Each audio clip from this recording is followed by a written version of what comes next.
you can't hear the other end. Yeah. You know, it's just like somebody's got to fix this situation. We're all using different systems. Like, Yeah, it's hell. anyways. Hello, Matt. I know, totally. There he is. Yeah, hey, how's it going, guys? I might be quiet for a little bit.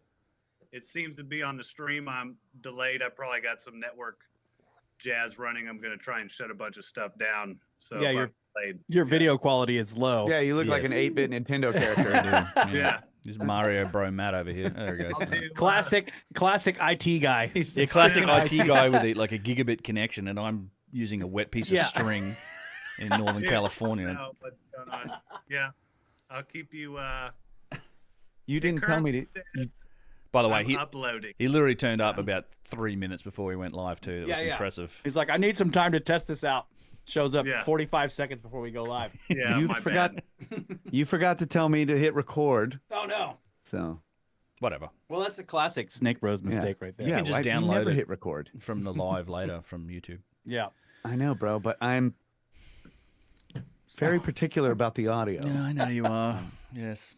I like to have all the separate tracks recorded and compressed and mixed. But anyway, 3 of us here Yes. were in Peru recently. Yeah, we need more reverb. Sorry. Go ahead. No, I was just saying that 3 of us were in Peru recently. It's a good trip. It was excellent. Yeah. Fantastic journey.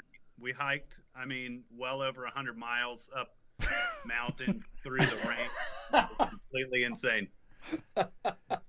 Yes. Yeah, it did I feel think like it- 100 miles. It started to sleet on us coming down from what's the name of the place with the what is the name of that place? I can't remember. Where it's like I'm climb way up there, Gonna need more information. and it's beautiful, it looks like perfect it looks like they're calling it the calendar. Oh, Carved into the- Kia Rumiok. Yes. Yes. We were coming back down from that, and it had started pouring on, like raining on us when we were up there, and coming back down, and then the rain turned into like sleet or hail, I guess you Yeah. would call it. Yeah. Yeah, remember that dude was like, So, yeah. he had his little car, and we were like off-roading this little front-wheel drive Yeah. hybrid car, and it's just like spraying mud everywhere. We were trying to get it as far up the hill as we could, and it was like just sliding around. We had to, and it was one turn we had to give it like 3 or 4 goes, and it's like, and just, Yep. it was great. Back up. Try it again, bro. You can do Yeah. it. Can't Yeah. go Oh, to that Peru was without giving fun. a shout out to Brian. Yeah, man, I love Brian. He's Brian. I didn't catch up with him this time, but Brian doesn't live in Cusco anymore. He's down in Paracas, from what I understand. And but yes, this was one of the rare times where I haven't actually caught up with Brian going into Peru. But Yeah. yeah, Brian is the OG Peru guy on YouTube. That's for sure. Well, we it was kind of a scouting trip because we are planning on running an actual tour there. So it's gonna be awesome. We got down there to visit a bunch of different sites. Yep. We got to meet and hang out with Rogelio, who's going to be like basically our local guy there running the tour. He's like the Peruvian version of Yusuf. He really is. It's just like, I don't know Yeah. how we did it. Managed to find a Peruvian Yusuf, but we did. Yeah, it's so we were like, we have to have you guys meet each other because Yeah. you're like the same guy from different cultures and on the other side of the planet. Yeah. Like they both Yeah. sort of exude this cool vibe. They're very Yep. local, like they're in their own cultures. Rogelio is literally like multi-generation, born on the site.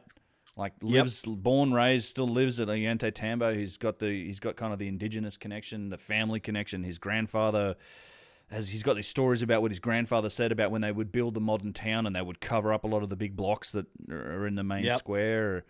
You know, Yusuf has that connection from where he lives on the site as well. You know, they know the academic side as much as the indigenous sort of local side of stories. And yeah, I mean, they both play the flute. They both are musicians.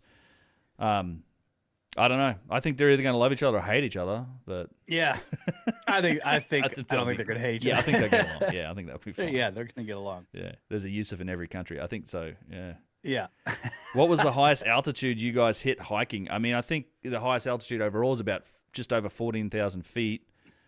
We didn't hike there, but we did get out and We got out there, but probably like 13 or thereabouts Yeah, on one of the islands on the lake, probably. 13.5 13.5. for sure.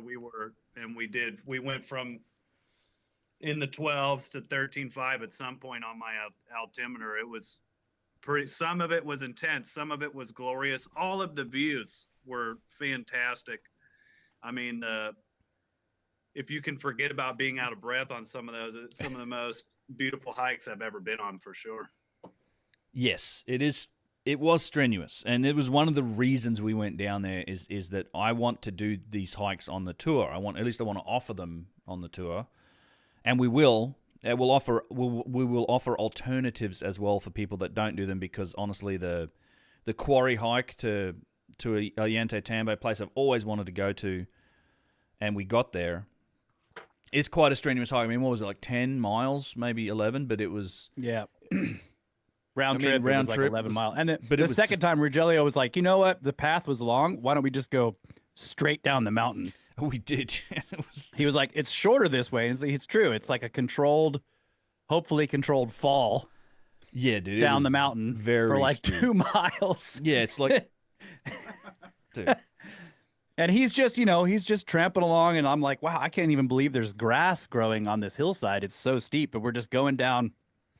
And he keeps turning around asking, like, are your knees okay? Because, dude, yeah, like, it was tough. Like, going downhill on this steep slope for a couple of miles was hard. Yeah, I mean, that was crazy. It's like that. You look at mountainsides, and it's like those valleys in between the really steep mountainsides where there's vegetation. So there's like trees and grass and these little streams that are just charging down there. So we're hopping over water all the time. I had to tighten up my boots, and your feet, your toes hurt. It reminded me of Kilimanjaro, because you do that for a couple of days. Were you using Kyle DeLille's method? Going up, yes. And down. I did. No, going down, it was like it was a controlled fall. What's Kyle DeLille's method? He taught me how to hike up and down mountains without my legs turn into jelly. Oh.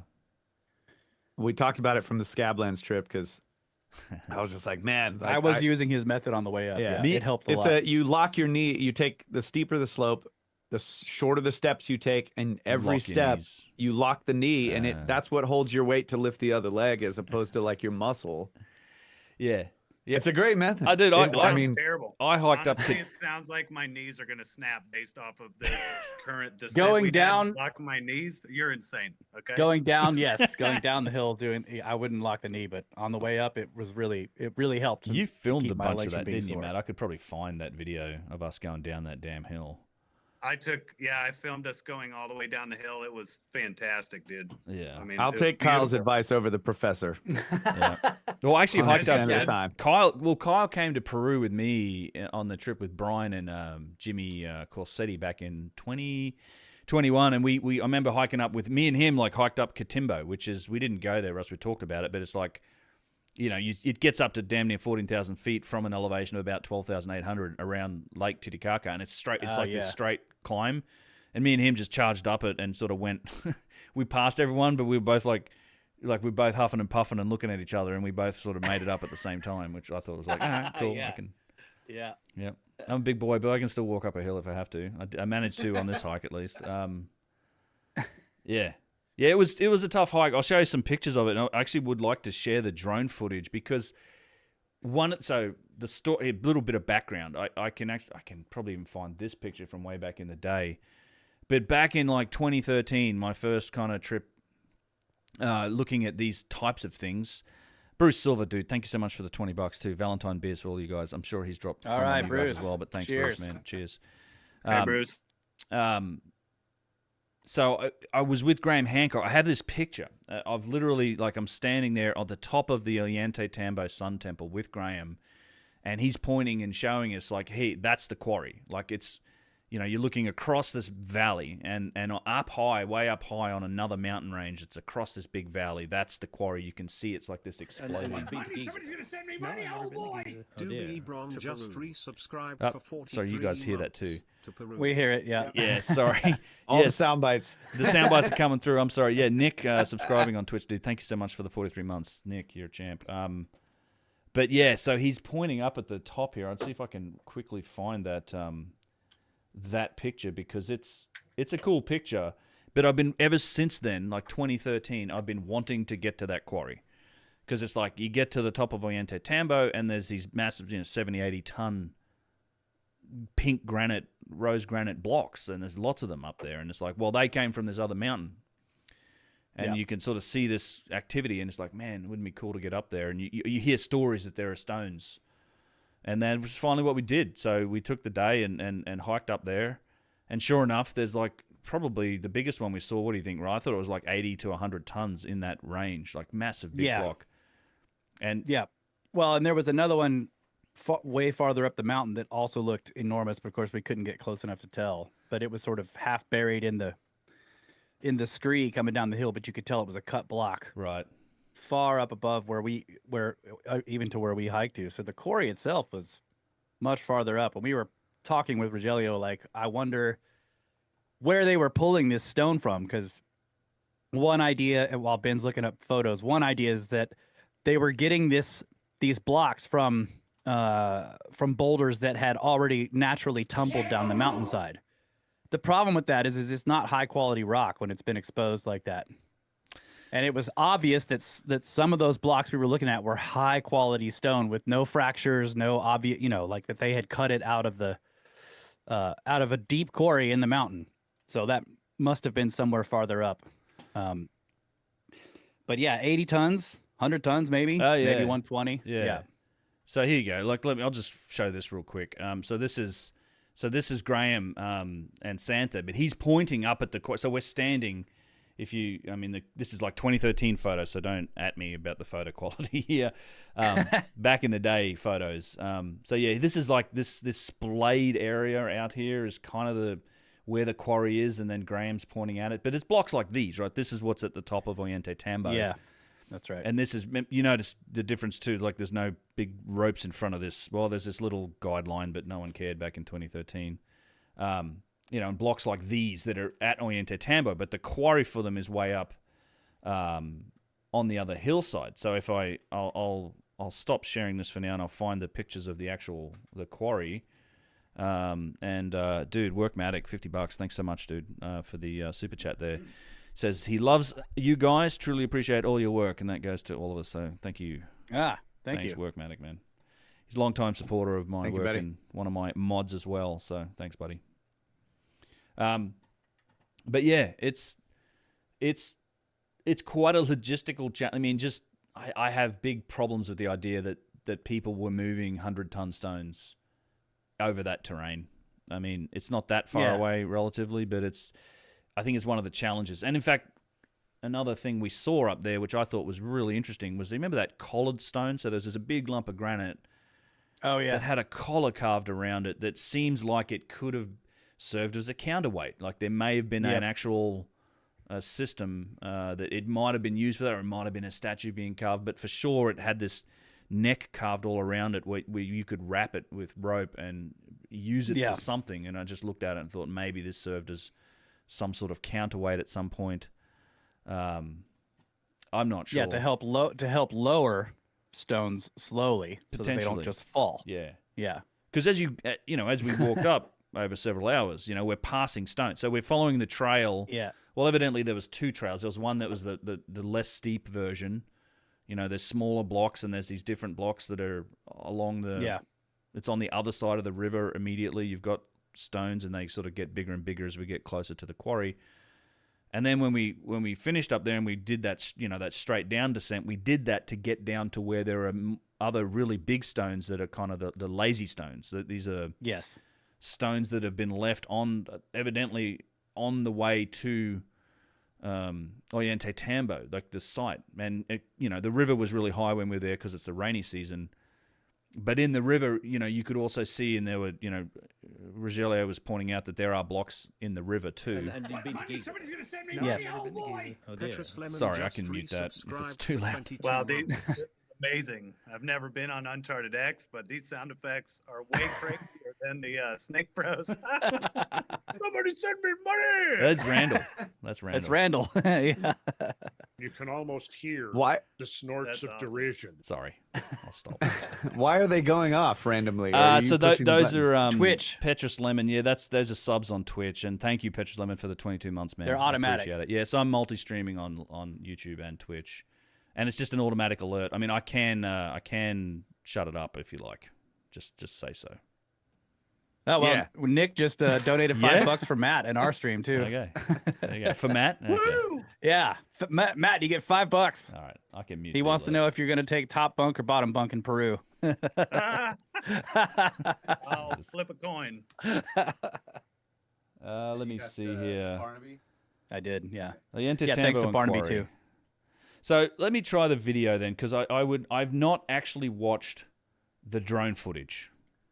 So do we want to Yeah, watch let's the drone take a look footage? at it. Because Yeah. we can just roll it and talk about it in the Let's take a look at it. time. So I will share again. I'd love to share this with people. So this is me standing. So I'm just going to start with one of the shorter videos, but this is me standing on top of Yeah, look at this rock. on See, top the of one of scoops? the so there are scoops on it on this side. Kyle was doubting The my scoopage. claim that there were scoops. Definitely What? scoops. I didn't doubt. I said I can't see him in the photo. I didn't see him there It was either. doubt. You all heard it. So yeah, that's like if we just look at that again, I'll just pause it here. Look at this. Yeah, this is So you awesome. definitely This have is a great scoops shot. along the bottom and on this side. It's look, and there was somewhere else. Yeah. We also found scoops at Oyente Tambo, as well as get this, and I think I put this on Twitter, a saw cut. There's 100% a saw cut. Yes, that's right. There's a up at saw Oyente cut. Tambo. And Doobie Bron, thanks man, thanks so much for the gifted sub, dude. But there's scoops in the quarry here. It's the same thing. I mean, it really does look like the same thing. It was the lighting made it a little difficult to see, but these are scoops. And then as this pans up, I've got some longer drone footage, but this is like one of the bigger blocks. We pasted out, and it's rose granite, and a lot of this stuff is rose granite. So this is what Russ Yeah, was look at talking this about in shot. terms God, of this the is awesome. the staging areas. So they would build these platforms, and then the quarry is actually way up high, which I should be able to show with some of these other videos. Let's see. What are these? I've not actually looked at these, so.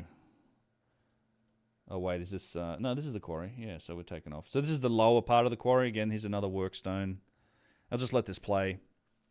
And apologies Yeah, if so you it. can see how steep this hillside. I mean, it is steep, Yeah. right? And then there's all these tumbled boulders, but they're low quality. We looked at a bunch of them, the natural stone, and they're full of fractures. They're rough.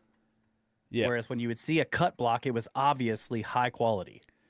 And in fact, I wish I could zoom in a bit here. I can't really do it, but you can see up on this hillside there are, and I'd love to one day Climb all the way up. climb there, all yeah. the way up here, because this is where it looks like these are cutouts in the mountain. Yeah, the quarries are up there in the stone part of the mountain. Yep. Yeah. And it's all and Rogelio said there are other blocks up here higher and everything. Yeah. But this would take another couple of hours probably to get up here. It's Yeah. very steep.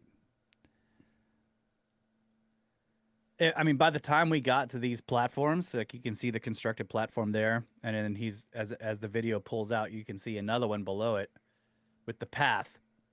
Yeah, and we're I standing. mean, that was exhausting to just climb to this area, and then we're looking up and we're like, oh my god, if the quarries are there, they're as far up as we've already gone again. Actually, I just want to point something out. Yeah, it's a long way up. I mean, so you It's have a long way.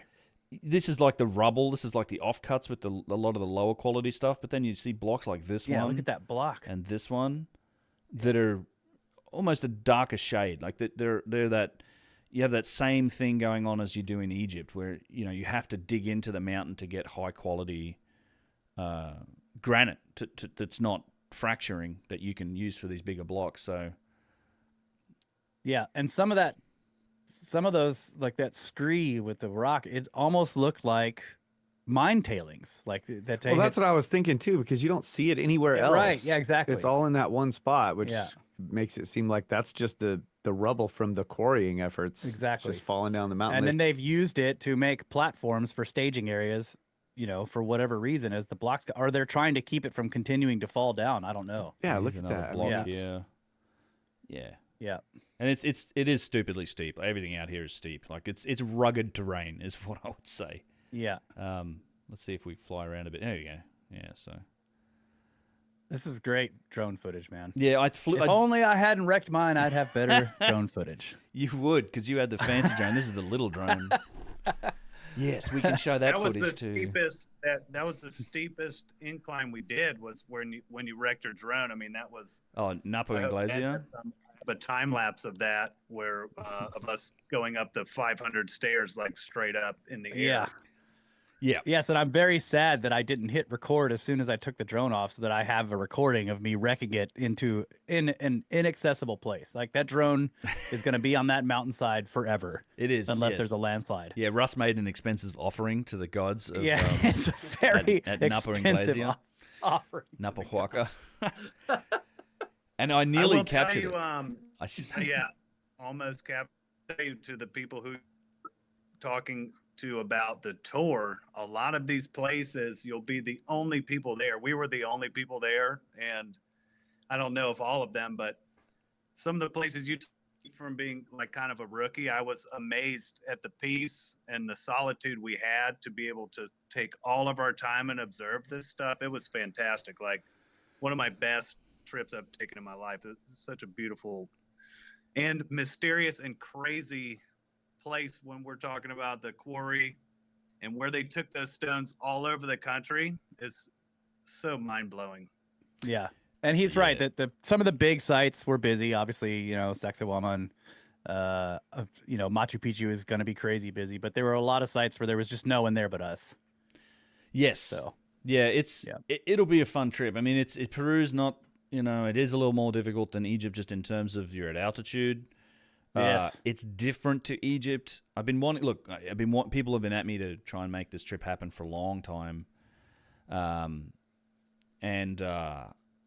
it's a different vibe. I mean, it's a more spiritual, I guess is the term, right? I don't know how else to explain it. It feels a bit more spiritual, you're a bit more connected to the land. Certainly the traditions, the Pachamama, the Pachatara stuff, you know, the shamanistic traditions are very much more closely connected to the land, and the natural beauty of Peru it far exceeds Egypt, although, you can't beat Egypt when it comes to ancient monuments. So it's a different feeling on these trips, and I've really wanted to do this for a while. In fact, I've been wanting to get back to Peru since I was there during COVID in 2021. It just wasn't a good time because they went just ham with the COVID restrictions, and it made it difficult for everybody. And the time before that was really like 2016, and I've been there like 4 or 5 times, but it'd been a few years, so it was really cool to get back and see that it had opened up again, and then to have that experience with a guy like Rogelio to take us to places like this. And I'm excited for this trip, which it's going to happen in October. We're working on the final itinerary now. And to be honest, it's not going to be like a huge number of people. It'll be like 30, I think, is the number. And to be quite frank, there's a lot of demand for it.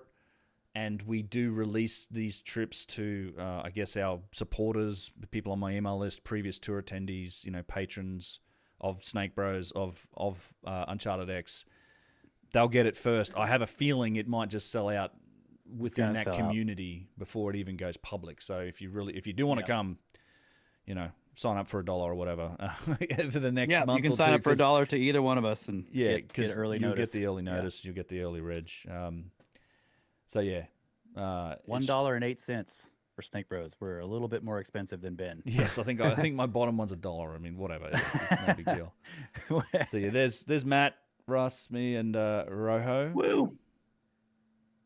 Your camera keeps dipping out, Matt. I don't know if you know. I'm currently uploading some top secret files. I'm trying to stop that. Okay. So This is ridiculous, man. Unacceptable. I can't believe this. This show's been planned for weeks, and you picked today? God, IT guys. I know. He's got some the secret... business doesn't stop for Snake Bros. My apologies, but my voice is coming through. He's got some secret giant documents he's uploading. Yeah. I can't turn off you just basically have a blank screen with a P on it.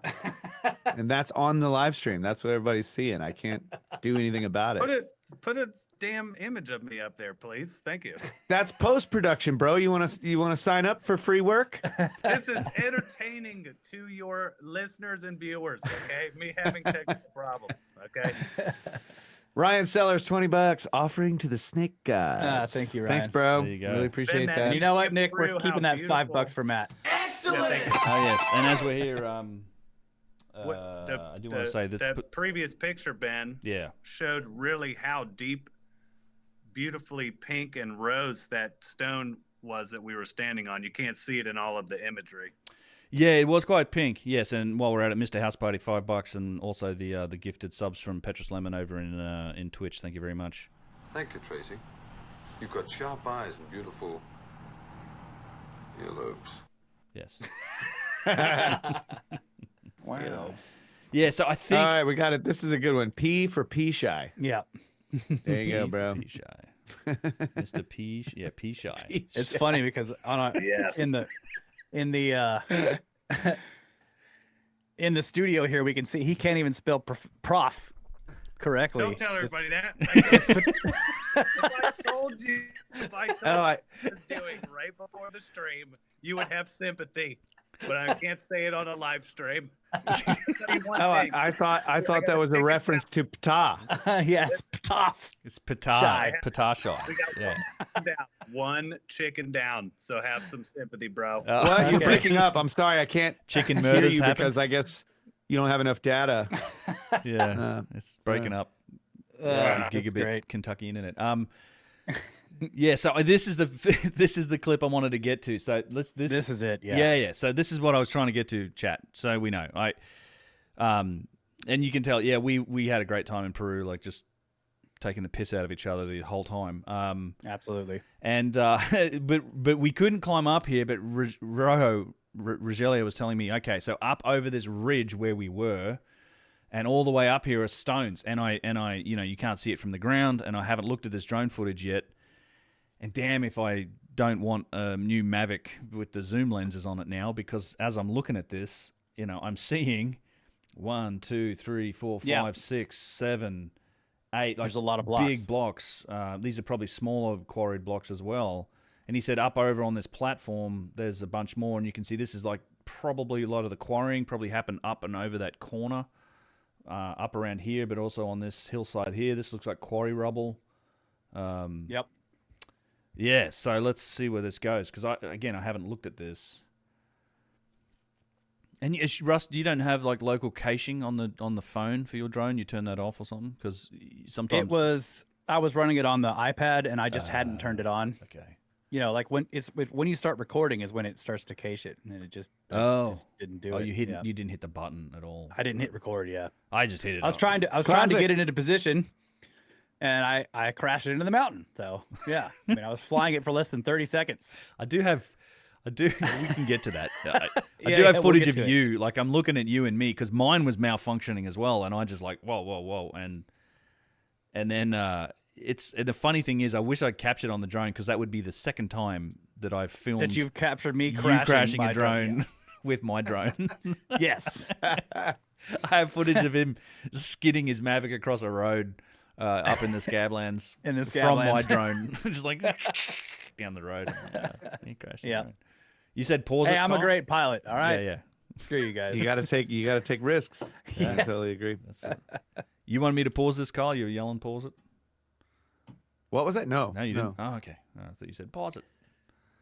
So yeah, those look like terra sets though. this. Yeah. They do. Yeah. The natural ones, like the ones we see all over the Scablands. Look at this. So okay, yeah, you can look at the blocks up here. Yeah. Like they're all over the. I'm seeing them just here. Like this is rubble. This is Somewhere up there is a massive quarry where Yeah. they were actually peeling high quality deep stone out of the mountainside. yeah. There were a couple of spots that we could see from where we were that looked like maybe they might be quarry spots, but who knows? Yeah, I'm looking at the mountain here. Yeah. I mean, over here on the far left, this looks like Over there on stuff's- the left, yeah. And then Yeah. maybe, I mean, it's possible. Like this seems like it goes up and around the corner. Like it might It actually does, be. yeah. There might be a bunch of quarry. Like it'd be great to. Geez, that'd be a day. I know, just to climb all the way up I there. bet you Rogelio's been up there. I don't know. He said he was going to try to hike up there now that we had pointed it out to him. Yeah. Okay. So That's what he said. He was like, "Well, I'll try to get all the way up to the stone part of the mountain and see if I can find, the source." Yeah, so this is the so you can see this crazy steep shit. I think we went down through like the center of this, or over here on the left, Yep. and that's the valley. So you have that valley, and then the other mountain range, and this is the sacred valley. So this is the Urubamba River runs through it, that eventually connects to the Amazon. And God, look at this. I mean, it's This just is great, it's just, man. Yeah, it's in this someone's little house over here. People live up on this stuff. I mean, on the literally from here, looking at the opposing mountainside, that's Rogelio's family. Like his family basically owns the opposing mountain's face. Like his father and his brothers all have land up there. He's got a bunch of land up there, and he's building little things on it. So, see if you can find some moai in the quarry. That's a good. How did you guys not get up there when you were there? Well, we'd already been. We had already. I mean, trust me, it takes you 5 or 6 hours to get to this point. And we it was like a 6-mile hike going uphill the whole. It's tough. Tough. This is tough. Yeah. It was already did 13,000 feet. 13,000 feet, 10, 11 mile round hike as it was, including going down. So we're sitting on some of the bigger blocks here. It would have a couple dirt bikes would be nice, but it's still pretty steep even for that. Well, we're going to give people a chance to come up here on our tour. There'll be a different hike for people that don't want to do the full quarry hike. There's hot springs and rainfalls and waterfalls and Puma Marker, I think, is a place we'll go to. Pause this one, Ben, or just go back a bit. Back it up a tiny bit. Yeah, so right there, you can see this straight, sharp line going down the middle. That's a wall, like a retaining wall. Yep.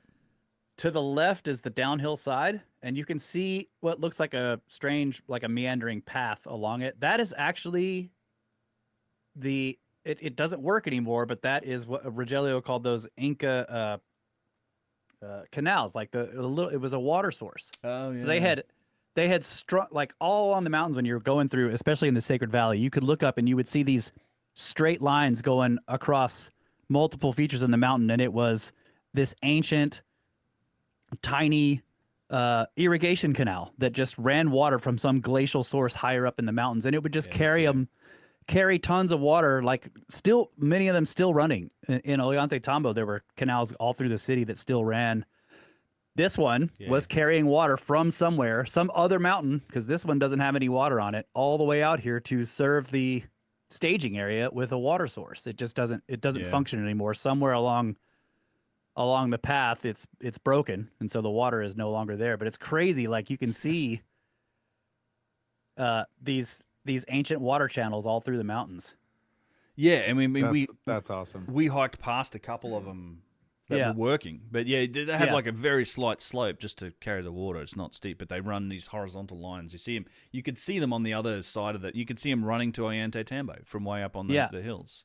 Yeah, he was pointing them out. Like, look way out there on that mountainside. You see this straight line just going all the way across. That's some of these, and it's they're like 6 inches wide, maybe 10 inches deep, just carrying water for thousands of years. Yeah, wow. It's like amazing. I mean, I probably have pictures of it. It is kind of amazing. Yeah, let's look at some pictures here of this hike. So old Momsy. Momsy hugs and kisses. $20. Oh, thank you. $20 for starting a super fund for Professor Shy so that he gets a better internet connection. Yeah. Oh no! Apparently, he has an amazing internet connection. Yeah, he does. Yeah. God. He's just uploading a bunch of crap right in the middle of the show. What was Rojo's dog's name? Hey, we can't hear you, bro. You're just breaking up too bad. You don't have good data.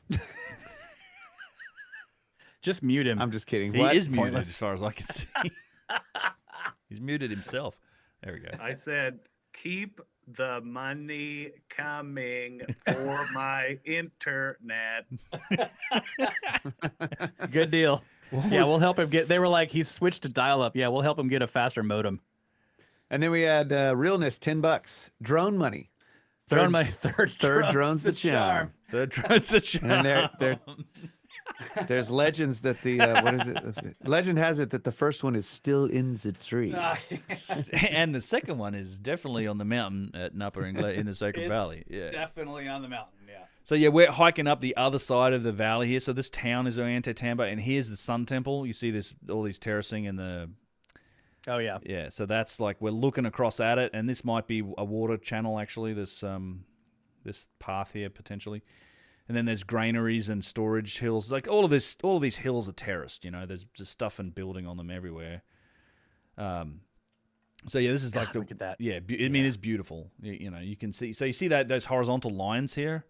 Yes, Those are like the water channels. Those are. Yeah. And then way over here on the left, like this side of the hill, this is where Rogelio's family runs. This like steep. Yeah, they own that whole side of the hill, side of the mountain. Yeah. And around This the here. left of it too. He said the backside of that part was theirs as well. And he said up on top of this like mountain, there's like a big lake and stuff. There's a plateau with a lake and Inca remains. It's just everywhere in the Sacred Valley. Yeah, zoomed into this is the face, like the Wiracocha, one of the Wiracocha faces. This is in the the terracing and like the storehouses. I forget the name of his dog. What was it? Little scrappy little guy came with us the whole time. I don't remember. Yeah. Yeah, so we were hiking up. Let's skip up this. Jack? Yeah, Was it Jack? Jacko. Yeah, Jack. It was Jack. That's right. Jack Ben, Daniels. That sounds better, Matt. Ben, you predicted that Matt would join this from his phone. I did. Yep. Look at this. Are you on a cellular network now, man? He's now on his phone. Yeah, no, yeah. Is it better? Are we doing better here? It is a little Yep. better. Yeah. It looks better. It sounds better. Okay. Yeah. Get a your phone sounds better and looks better than your computer. That's fine. Okay. I could not stop the Apple backup. It was long Okay. story. We won't get into it. Thank you, Panzer Dude. All right, bro. This is better. Thank you. Yeah. So, the clouds would break. You've got glaciers and snow-capped mountains around through here. It's, the baseline. This is actually lower than Cusco at the bottom here, like 8,000, like 8,500 feet at the bottom. But obviously the mountains go up to 12, 14 plus in the valley. Machu Picchu, people always talk about being high up in the air. It's not. It's like 7,000 or 8,000 feet. Cusco's 11,500 feet. It's always higher. So yeah, as we're hiking up, that's the quarry. So this is you see the rubble area here. This is all that quarry and staging area as we're going up towards it. And then this was the area I was interested in with the drone. And I think we were flying up and taking a look at it with that drone footage. So thank you. Even this photo that we're looking at right now, the part of the path that's in the foreground is steep. You can't tell. Oh yeah. It's not flat. Yeah. There we are. Yep. In the one rest area. Look at me, I'm dying. He's dying. Yeah. Yes, we were dying. The dog was having a great time. The dog had no problem. Jack was fine, although he didn't like the bridge. But yeah, I had to carry him across the bridge. yes. And Aaron from previous trip says, "All right, I'll donate to the drone fund. Put in $20 and Mr. Shy's new dial-up, and he'll see us. you. And he'll see us all in Peru. So, All right. Aaron. Aaron, we'll get you. What's dude, up, bro? in Peru. So this is like the pink color of the There we stone. This is go. a better Yeah. picture with the coloring. And there's Rogelio with his a very cool hat. Yeah. It's an authentic old school Peruvian style hat. Yeah, I want one actually. I think he said he's gonna make me one when I go Yeah, his back. grandfather makes them by hand or something. Oh yeah, bro. We Yeah. gotta have I'm those. getting one. Mr. Shy. That's me. Let me skip up to some stuff here. I added in. I think I mixed in all of it. This whole hike was like for a couple of reasons was excellent. Obviously, we've all heard and talked about this idea that the quarry for the Sun Temple at Ollantaytambo is on the other side of the valley, on the other mountain. So the idea of like, let's hike up there and see. Well, number one, like I've said before, we didn't actually get to any quarry. And number two, it really gave you the concept of like how far we're talking about here. Just walking up to this site was incredibly tiring. Mm-hmm. The concept of people using manpower to drag giant blocks around on these incredibly steep mountainsides. I don't know. And Rogelio too was saying, it's not really clear. Did they cut these blocks out roughly and then just tumble them down the mountain, or did they try to control the passageway? He said in some cases it looks like they just pushed them down and hoped they didn't break, and in other cases they, were dragging them down the path. But there's remnant stones all along the pathways. Yes. And there's probably some in the bottom of the river too. And he said that there was a bridge there that the existing bridge that they still use today that has modern concrete and everything has megalithic stonework at the base down in the foundation under the water. Yeah, I got pictures of that. Z Brawl, $50, man. Definitely need to go to Peru. Thank you so much for the super chat. Wow, Z thank you, Brawl. man. Same here. We Cheers. got one from Z Z Brawl as well. dude, $50. Champion. And Martin.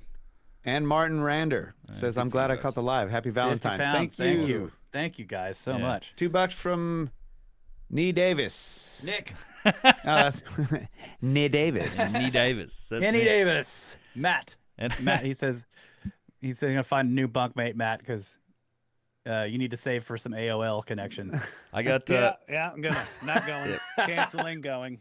canceling. Good. Well, Dan just gave me $20 and said, "This is just for Ben. Buy your own drones and dial up." So, thank you, Dan. Thank you very much, sir. You're a gentleman and a scholar. Yes, indeed. Yeah, and I just thought I think I've taken the best picture of you that is in existence right here. That is a I think it's a freaking amazing Yeah. picture. This. It's a fantastic Like, look at pic. this. It's just this is the environment. This is what I mean about the natural beauty of Peru. It's phenomenal. I also love this picture. This is yeah, just that's a cool, good like him and his dog, With Jack, just yeah. having a good time. Oh yeah. Yeah, Yeah. yeah. This was a fun day. Like I said, yeah, it was pretty epic. Tough but fun. Tough, but tough, Dude, the but next fun. day we were all just like, ugh. Yeah, a little sore the next day. You can't walk. Well, yeah, you talk about. I mean, so I think I have. Let me take. I think just let's. We'll move on to a different topic here shortly. I mean, Sure, a different yeah. day. But I think I did get pictures of the bridge, if I recall. Let's see. Or at least I got. No, we're already over the road here. No, we're not. I think we're actually at the. He was pointing the bridge out to us. This on is the bridge here. Yeah. So it Yeah. has. Yeah. To the left are some old.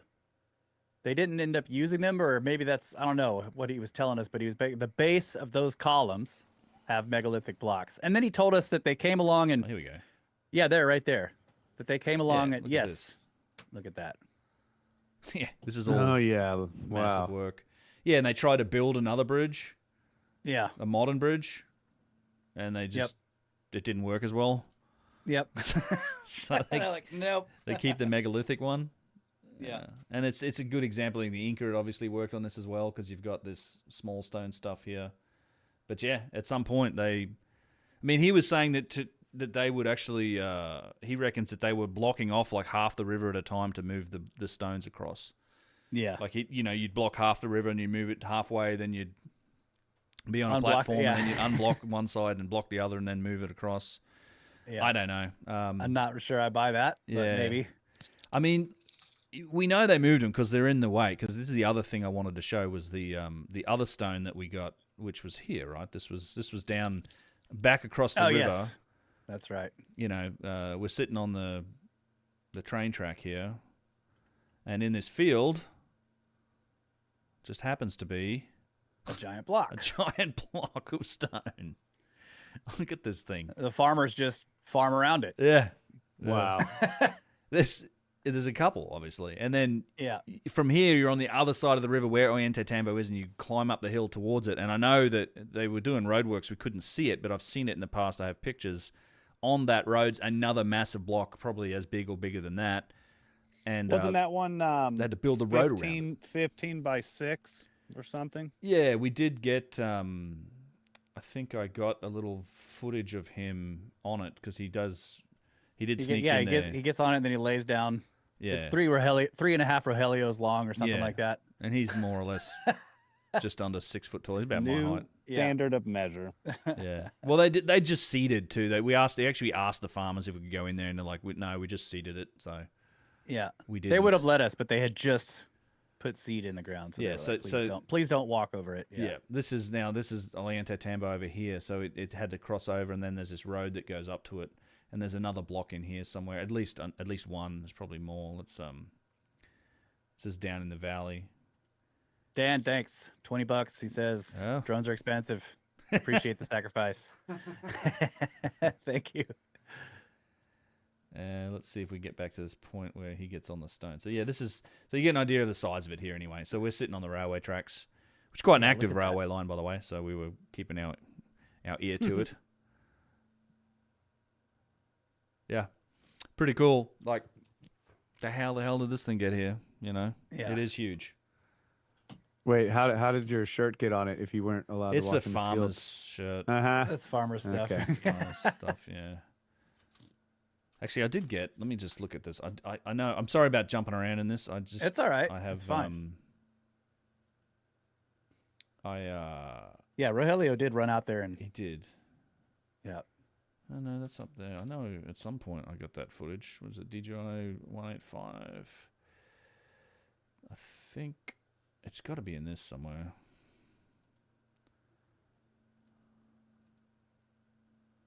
I know I have pictures of him. Yeah, I feel like I flew over it and around him. I've seen the footage. So maybe it's earlier on. No, down here. Okay. It's amazing how they brought it all the way down. You can see from there ground level. You just had it with me in there, bringing it down from ground, like all the way on the quarry, all the way to ground level, and then back up. You know, the thing that people don't realize. Then you still got to bring it all the way back up to the other side. Yep. And he was telling it, we didn't get to go look at the ramp over by the temple area, but he was telling us that they used this ramp to bring the stones up there. Yeah. I mean, maybe. He says there's some stones on the ramp, so we just didn't get to see it. Man, okay, I don't know where this video's gone. It must be here somewhere, but I definitely have him going in there and looking at it. Anyway, yeah, let me stop sharing for now. We can come back to that. But yeah, quarry was cool. It was. It was one of the highlights of the trip. And not something I think that, that many other tours or people do. And so it's like, we're going to offer it on the tour as an option. If you feel up to it, this is a tough hike. Yep. Ben and I will sit and drink coffee because we've already done it. And you guys can. I've seen it. It's a beautiful hike. It's very similar to if you've done the Grand Canyon Angels Flight, where you have the cliff by your side, beautiful landscapes, very intense walking, and there's plenty of places to sit and rest, but we'll take you our have to be acclimated. Yeah, you take that's the thing, is you just got to walk kind of slower than you would normally think you have to walk. Yeah, the altitude takes a moment to get acclimated, and we will do that. So the itinerary is essentially, it's a couple of days in Lima. There's things to see around Lima. We're going to Corral, which is a 5,000-year-old pyramid site that's, I think, to the north of Lima. And then we fly to Cusco, but we have an easy, we're there in an evening. The next day in Cusco is going to be the city walk day, which is all of the Inca Roca walls, do you have the video of you almost dying? That would be highly entertaining. Me? I think. When did I almost Yeah, the one die? I got of you where the truck is almost... Oh, the truck. God, yeah, I did nearly die, didn't I? I nearly got squished by a truck. It was pretty funny. You physically got squished between a wall and a truck. truck that was coming around a corner, and I just just zipped through. I don't know where that is. Okay. It's probably, you use your iPhone, probably? Yeah, I put it, it's all right. Yeah, I nearly I'll died. share it on the break or something. So, in the No narrow breaks. streets of Cusco, I nearly died. I was laughing. This was great. I'm like, look at Ben. He's going to die. As he's getting squished by a box truck. Yeah. And I get up and I'm like, that was close. Yep. It was close. Yeah. Yeah, it could have been. I been bad. I saw that he wasn't going to stop, and so I slid through, and then Ben decided he was also going to slide through. And I probably should have just gone backwards instead. And you maybe should have just waited. Yeah. All But the roads are in Cusco narrow, were like that. Yeah. It was, Well, this is Cusco, right? This is what it's like.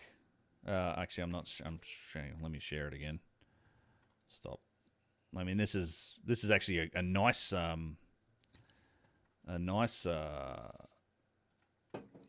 This is a nice street, but they're narrow like this, right? So yeah, you just they're have narrow. The cars are going There we right go. past Here, you. yeah. So this is like You're constantly managing with vehicles. Yep. and then trucks in these streets. Obviously, the box trucks or whatever that are coming through here. It's squeezy. Yeah. And they're squeezy. they drive like Fangio, so yeah, lots of it. Like, it's cool. I love Cusco. It's just, it's one of those places that's, I don't think there's anything quite like it anywhere else in the world. It was so awesome, and we were there for like four nights, 5 days. Yeah. We just got it. We did a lot of walking around, exploring. Show me Puma Punku. This might be it. Let's go. Actually. Okay, Kyle's Oh ready yeah, to this see is Bolivia. actually it. Yeah. There it is. There's me sliding through. Watch this shit. Yes. And then Ben's like, I could do that. Ooh. That was close. Yeah. Damn. Yeah. You should hear the audio. It's actually I can put the audio on as like Yeah, Matt's like, Yeah. ah! Here is beautiful. It's gonna be loud. Gracias. Oh. There it goes. I'll be right back, guys. Can you hear it? Keep going on without me. Perfectly silent. No, we don't hear it. oh hang on. Well I can fix this. Yeah, you have to reshare with the audio. Yeah. Also share audio window. So we had some Surprise questions. me. While Ben's doing that, we have questions like, how large were the stones from the quarry? Up to 80, maybe 100 80 tons? to 100 tons. Yeah, we paced Yep. them out. You can do you roughly estimate cubic meters, and it's about 2.8, 2.7 cubic meters per ton. So you sort of pace it out and you'll be all right. But here we go. Gracias. Oh. There it goes.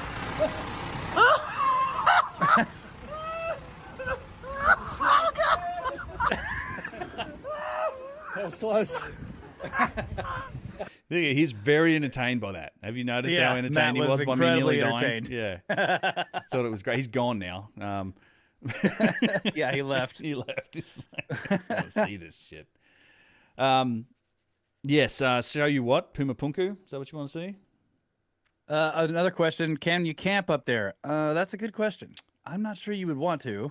You can. It I is- mean, you do the Inca Trail, right? Yeah. People do camp. They backpack. I Yeah, think there might be some good spots up on that on the quarry area. I mean, it's pretty rocky, but you might be able to find a good place to sleep. yeah, I don't know. I think you could do it. You'd find a spot. I mean, there's enough little bit of dry ground, and I mean, just flat ground here and there. You can. I'm sure you could. It wouldn't be a bad idea to try and do that over 2 days. I don't know if you need. I don't know how the permitting works or anything like that. But I mean, one thing that Rogelio does do, and this is, look, to be honest, one of the reasons I went down there to talk to him, and because I knew him from way back when, like 2013, and I really was impressed with him then. And mostly what he does is he takes smaller groups and they do the Inca Trail, which is like 4 or 5 nights. It's backpacking. And I wanted to make sure that we could pull this off with a busload of people, as opposed to sort of 10 people. And we can. I mean, he does that sort of work too. But you could actually, that'd be an interesting way to get up to that quarry. Honestly, is to just do a 2-day. You could do it in a day. It'd be a long, hard day, but a nicer way to do it might be to do an overnight. Just park, get up to that quarry area and go a bit higher, and whatever, rest, camp and out, then hang camp out. out. Then you've got hike all the rest next of the way day to get up there and come back down. Yep, exactly. Yeah, you would come back down. Won't take you long. So what did you yell at me, Kyle? You want me to see what Puma Punku? Yeah, bro. What the hell? What the hell? Stop holding out. Stop holding out. All right. Hey, well, I also wanted to mention Guild Stranger from our Discord. I did get boxes. Yeah. 3 and 4, or are they 4? Whatever. And I wanted to show you guys. Huh? 2 and 3, maybe? Well, the first one was also 2 boxes. Okay. So now So you got I'm 3 going to and say 4. 3 and 4. Yeah, okay. And this one's called, it's Fort George Mirrored Realities. It's an India Pale Ale. Well, there you go. But I wanted to show you guys how this guy packages beers. Okay. Let's- It's a professional beer packaging.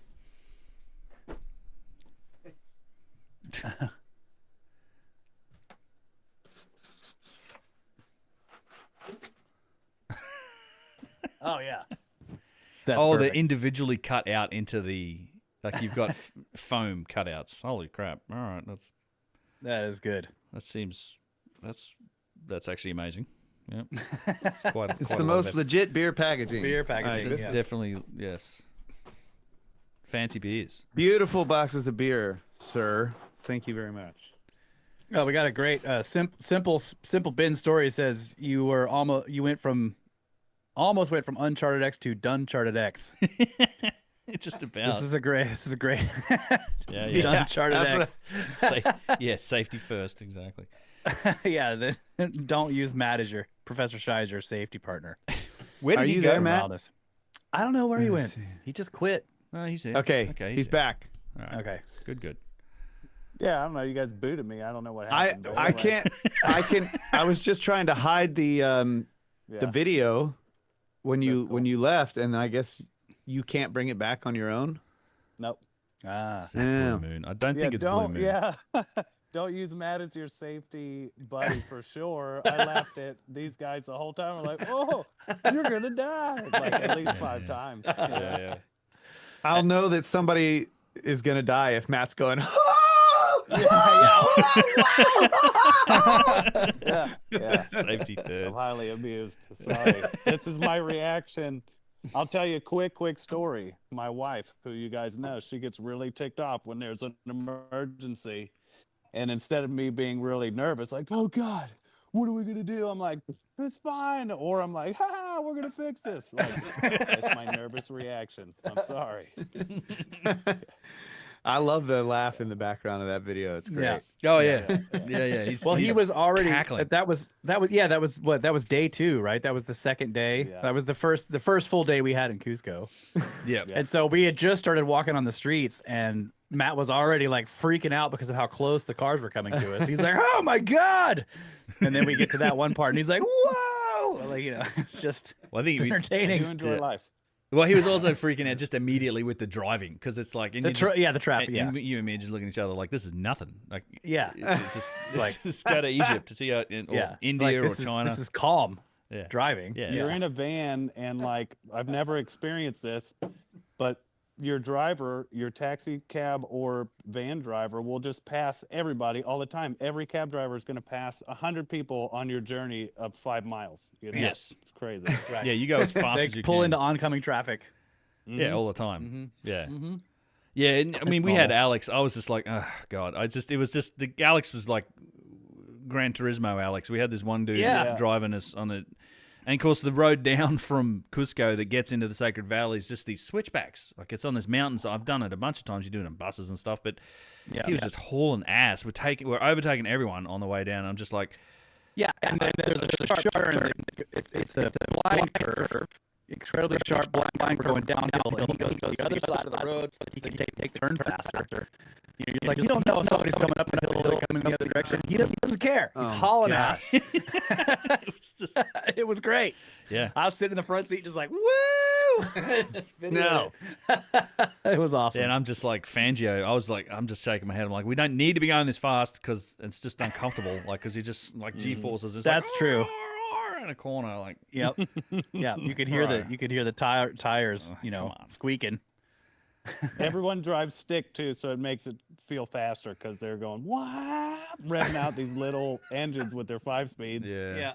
Passing 18-wheelers up a switchback U-turn, and you're going, I hope there's not an 18-wheeler coming down the hill. And sometimes there is, and you just they just slow down, and they slow down, go back behind the 18-wheeler, and then go right back to doing what they were doing. That's right. It's epic. It's a lot of fun. Yeah. Did you get this question? Can you, from Ryan? Oh yeah, Ryan is asking, is Chauvin de Huantar on the itinerary for the tour? Chavin. Okay, no. Yeah, Chauvin. Unfortunately, no. So, my dad's in the chat. Hello, Dad. Hey. Old Ronnie, he's in there, and All right. no. So, long story short, Yeah, people we that went have- back and forth on doing this. Yeah. yeah. So it's already going to be 15 days. Chavin is just, it would take 2 or 3 days to get up there and do it. And I am going to do it. We will do it, but it'll probably be like a pre-extension optional thing at some point. Not on this trip. And then the same thing, I think if I've talked to some people, we were talking about doing an extension to Easter Island afterwards. We're not going to do that this time either. I want to make sure that we can run this. Excuse me, that we can run this trip and it runs well. Like it's the first time doing a tour in South America. I really like Rogelio. I like the setup down there. I just want to make sure that we can sort of execute on that and make sure that people have a good time. It's taken quite a bit of time and effort to put it together as it is, and I think once we have that and it goes well, then it'll be easier, I think, next year or whenever we do another one in the future to add on and look at doing things like Easter Island or a pre-trip tour to like Chavin Nazca or and Nazca Chavin. Lines, the Candelabra, that stuff. There's plenty of stuff in Peru that we are not going to get to on this particular tour, but we're planning on doing more. We just want to get this one done. Like, we want to run it. We want it to go smoothly. And then after that, we can look at changing things, added things, whatever. But we typically, I mean, in the past, for extensions or something like that, people that had already been on the original tour, they can join extensions only. Yes. Yeah, if they want, Yeah. So if you go this time, but you also wanted to do these future extensions, you'll be able to just do the extensions next time. Yeah. You won't have to pay for the whole tour. Yeah. Like if you haven't done, like, it's like if you've not toured with us before, then it's like we don't just let like, for example, the Egypt trip that's coming up, we have an extension to the Red Sea where it's just basically a rest and relax beach diving sort of Red Sea thing. And I'm like, we want to reserve that for the people that are on the tour. I don't just want people turning up just for the Red Sea. But if you've come with us before and we know you, fine, then you can. I think there's a couple of people doing that actually, just for the Red Sea. That's all good. So that's the way we like to do it for these extensions and stuff. And I did get another question in here, Panzer Dude, just saying, are there lesser known sites that you're excited to see or to share? And yes, like a lot of these sites we're going to. Things like Kui Riamok, Napa Inglesia, Napa Huaca, things like the Quarry. We're also doing, people have an option to do Huayna Picchu at Machu Picchu, which is the big mountain behind Machu Picchu. They only release like a couple hundred tickets a day for people to go and climb that. Why is that dinging? Fuck.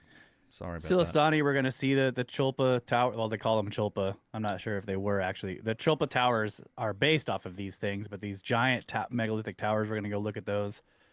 That's not exactly there were people there. It's a well-known site, but that is an excellent place to go see, and it isn't. Yeah. It isn't, it's not on the normal beaten path of Peru. There's all kinds of amazing stuff to see there. Yeah. Over top of the lake, it's closer to Pumapunku and Tiwanaku than the other stuff. So it's a very interesting site. That you can tell the stonework style is similar, but it's closer to what you see at Pumapunku than it is what you see at Sacsayhuaman or Machu Picchu. Yes, indeed. Yeah, it is. And look, if we have time too, it's going to depend on the last day getting back from. So my itinerary, we're going to end in Bolivia, and then we drive back over into Peru, back to the lake, back to Juliaca to catch a flight to Lima. But if we have time on that day, I'd love to go to somewhere like Cotimbo, which is also another Chulpa Tower place. I mean, I can show you pictures of that if you'd like. But what about Rakchi? Are we going there? Is that how you say that? Rakchi, I think it might be on the itinerary. We'll see. Look, the itinerary will come out soon.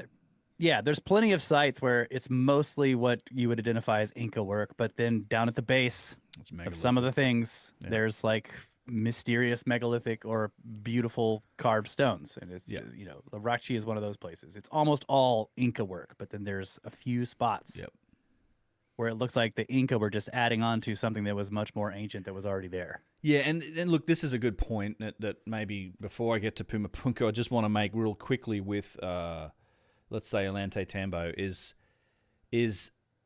those are the sites that I'm particularly interested in, and I think we, mostly our audience is too, with the megalithic work, right? Because you just see that, and there is such a clear difference in places like this, like Ollantay Tambo, where and if I go back a bit, you'll be able to see it here. You have the megalithic work, but then you have the Inca work on top of it. So there's a definite order of construction that happens in Peru that I think relates to probably three distinctly different periods of construction. Certainly never the other way around. Huh? Is it never the it's other never way the around? Other way around. No, it's always Hanan Pacha, which is the monolithic living rock. So this is like Temple of the Moon and Kenko. I mean, I don't know, Russ, what you thought of Kenko, but it's like that place is mysterious. It's very strange how the living rock is carved. It's not this cellular stuff that we see here on the left. This is, and by the way, this is a guy named Jesus Gamara and his father Alfredo. This is their terminology and method of classifying the building styles you see in places like Peru, particularly the Sacred Valley. It does also apply to places like Egypt. You can find evidence of this all around the world, even like at the, in Jerusalem at the temple, the rock or whatever the thing is. It looks like Hanan Pacha. Yes. Japan. Yeah. So this is an interesting megalithic system, a classification system. I don't buy into the rest of what Jesus Gamara does talk about. If you've read his books, the cosmogony of the three worlds, altered gravity and different timelines, all this crazy stuff. But we were closer to the sun, shorter days, less gravity. Yeah. I think his classification system is great. And this is Hancock. I know Jesus. I've met him several times. We spent time with him in Peru. In fact, we could probably give him a call and meet up with him on this tour. I think he'd be happy. That would be cool. He'd be happy to come. I imagine get him out to like Sacsayhuaman would be cool. He doesn't speak much English is all. But, so you have that style. Then you have the megalithic, the traditional cellular megalithic, Uran Pacha it's called in his system. On top of that, and then on top of that again is the Ikun Pacha. It's the small cobblestone work like you see here, mud mortar, very much the Inca style of work. It's very clear and distinct in Peru in particular because, the Inca, after all, they were really only there for about 150 years. They did have precursor civilizations, but the Inca work is, it's what you might expect from a relatively primitive culture that's, man, I'm waving this camera all over the place. Sorry about that. I'm trying to find that shot was interesting too, because what we're looking at is the top of the wall there where we're missing blocks. So you can see how the blocks were fitted in. Yeah. Multiple blocks fitted up against that one lower stone. In sections, and it's all, it's all in different layers and levels, and just, it's amazing. You see this everywhere. This is Valley Temple, right? This is a smaller scale side of what you see in the Valley Temple, the way they indent blocks in to then fit and lock in, the other granite blocks. Then you've got, this stuff here on the right, this, the cobblestone repair work. You can see it's all over here. Look at this, like this indent. Yeah, you can see it. Slices in it. Yep. I see if I've got. That's beautiful. Yeah, it is, dude. I can't wait till you see it. It's you'll love it. I do want to just show you the example of the Ikun Pacha, the Inca work that's on top of this. I'm sorry about the waving around. It's like super fast. Panning nightmare. Well, here's a saw cut, by the way. So there's a saw cut. Yeah, saw cut on. You can actually see that it's been run down into the bottom here. That's at the top. That's at the top. Yeah, this is like it's a saw cut block. Man, that's a thin thin blade cut. Yeah. This is not. I mean, and a lot of this I asked, what were the tools they were supposed to have, and we're talking stone tools. These people weren't using copper even, so it's. Yeah, that was 2 credit cards thick. I think that cut. By the way, am I clear now, or are we good? Yeah, you sound great, good, man. Yeah, you look very. You could even turn the camera this way if you wanted. You could do the old landscape. Do a landscape camera there. It won't work on this technology, bro. Never mind. Do it. All right, don't worry about it. It said when you joined, you joined in portrait mode. Go the other way. Go back. You probably. Yeah, perfect. That's right. Are we good? Yes, we're great. So Rogelio is pointing out the Chincana here. We'll get to Pumapunku, but the Chincana, like the entrance, he said as kids, this was an entrance. A lot of these sites, and this is like people realize they just had that discovery.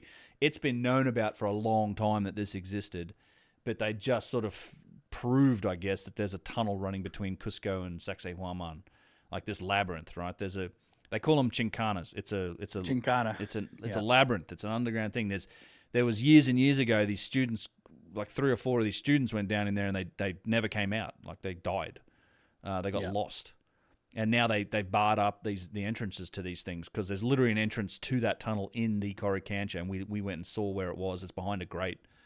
But, Rogelio was saying that as a kid, that they've also sealed this up, but there's a lot of these sites have entrances to these Chincanas, and this is the entrance down here where he would go into. Like as kids, they'd go and play in there, but they've since blocked it up. Of course, he pointed one out to us on the mountain when we were climbing up to the quarry site. He said, up So he pointed like right here. We're walking past a cliff area, and he's like, if you climb up there, you'll see there's an entrance going down. I climbed up. Sure enough, it was going down in, but it had collapsed, right? But he was like, that used to be a tunnel, and it's supposed to connect to all this other stuff. And like, we're on the other side of the valley. It's wild. Yeah. Miles and miles going both onto the tops of mountains, through them, all the way down into the valley. We're talking thousands of feet in elevation change and miles, and they all connected together. I mean, it was, and if that one that he pointed out to us on the quarry side connected to some of this stuff on the temple side, it had to go beneath the river, which is amazing, right? It's like it is kind of crazy. Yeah, look at this. Like, I mean, they've closed this area off. It's so silly. I've been in here before, but some of these blocks are amazing. Like, look at the size of this. This is a gigantic pink granite block, and you see the same super precise joinery you see in Egypt. That would be over 100 tons. Yeah, probably based off of based off our measurements. Yeah, and the same type of spalling and decomposition of the stone right there. That's wild. Big old nubs. Look at that pink. You can still see the beautiful rose in that, though. Yeah. I mean, the quarry in person is majestic. There you can see some of it, but imagine a whole mountainside of this beautiful rose granite. Also, this polished surface that you can see left here, very similar to like what you see on the Serapeum boxes with the, potentially they were probably polished. Yeah, these were probably all originally polished really well. Oh my god! You can find it. Yeah. I can't wait to see your reaction. It's going to be fun watching your reaction to it the first time we get you down here. Do you have any videos of us actually when you're amazed when you first touch them because they look rough and you touch them and they're as smooth as that was leather. That was in Puma Punku. Yeah, let's go look at that. Yeah. Like it looks rough. You reach down and touch it, and you're like, oh my god! It's like it's amazing. like super smooth, but it looks like a rough block. Yeah. Where is it? Bolivia. It feels like a seal. If you ever petted a seal or dolphin or something, like smooth as eggs. Yeah, okay. Smooth as eggs. That's right. You got your Valentine's eggs. That's good. Let's see. Tiwanaku. I don't want to eat one of these, but I got some videos, but are we eting? I got some chips over here. I'm trying not to. Not anything but chips. Yeah, not don't eat chips. Don't eat chips, Please. Matt. So this We'll is kick you off the stream. You can have some beef jerky or something. So this is. I mean, there we hungry. go. I'm sorry. There are sun gates here that are laying down like there. You guys can see they have those holes in the bottom. Yeah. So they were held up with Yeah, it's really loud. metal But or something. it's all right. It's probably okay.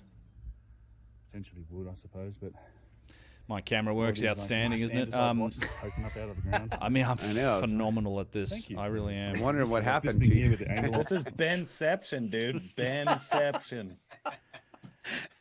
It's why I film everything, because I get, there's usually within a 10-minute period of me just doing terrible things, there might be 35, 40 seconds of something I can use. Ben, what my videos are filming made you of. guys, I had double-handed camera. I'm like standing perfectly still, like this is going to be Fine. beautiful footage. And then I replayed. I'm like, what? This is all trash. So I'm It's like, trash. I need a gimbal. Yeah. Oh, this is the what? With I'm the, sorry. The phone or with the? You did your. I've got your stuff here. Like you definitely. Some of the stuff is really The clean. The phone videos. stuff. Yeah. Yeah. I mean, I think this is that. Yeah. There you go. Here we are at Puma Punku, We get your narration. our final Bolivian destination at 12,800 So we did. feet. There's gonna be walk and talk footaging. We are. Because I did. Me and Russ did strap on microphones for quite a bit of this, and That's right. I will sync that footage up, and then I think it'll be some really good just footage of us walking around talking about these sites. I did one of those videos recently on my channel with Yusuf, where Yusuf and I just mic'd up and did a walk around. People seem to like it, and it's just fun. It's easy to create that content on the site, and I think it's a genuine sort of look at some of this stuff that people find interesting. We're hearing the audio, and it's hard to hear you with I'm the sorry, audio turn of it the down. video I'll turn going. it down. Okay, sorry about that. So I don't know if there's like parts where we touch stuff, but there's definitely some. There is. There's yeah, parts like where we here. touch it. We're starting to touch things here. The very smooth vertical surface here. There you go. Perfect. Yeah, Just I mean, touch. Still pretty loud audio. Oh, yeah. Perfect. Wow. Beautiful. Beautiful work. Yeah, so this is, I mean, I don't know. I mean, my volume's tiny, but I don't know why, but it's super loud over it's here. Riverside. Yeah, so this is the crazy thing, and this is all andesite, right? So this isn't soft stone. You have two types of stone generally at Pumapunku, andesite and red sandstone. The big pieces behind here are red sandstone. It's probably one of the biggest pieces on site. It's like 200 plus tons, I think, some of it. The one behind that one tilted. Yeah, even and bigger. a guy, yeah, go ahead. I was just gonna say that one that we were just looking at looked like sandstone because of the way it was kind of worn. Yeah, this is what I'm going to say is Well, from an inexperienced person looking at these types of ancient stone and ancient megaliths, it looked like it would feel like sandpaper, and like it was smoother than eggs. It was definitely like rubbing a snake one way, like the smooth way. It was like super, super smooth, like supple leather or silk. It was that, incredible. Yeah, and then you see stuff like this where it's just like, what are you guys doing? Like, why? Yeah, Are you just showing off here? I mean, there's so much of those, just these perfect kind of 90-degree turns, and everything's sharp and clean. And then I was off looking, and you're actually standing on top of a manufactured. The whole thing's built. Like, this is a big, giant, flat top pyramid essentially, or some sort of ziggurat-like structure. Oh, really? This is an earthen. It's an earthen mound. Well, I don't. It's probably stone. I think this is either midden or this place was like mud flooded at some point. It's just covered in sediment or something. Yes, and well, the lake did something happened here. There was probably a flood that hit this that came from the lake.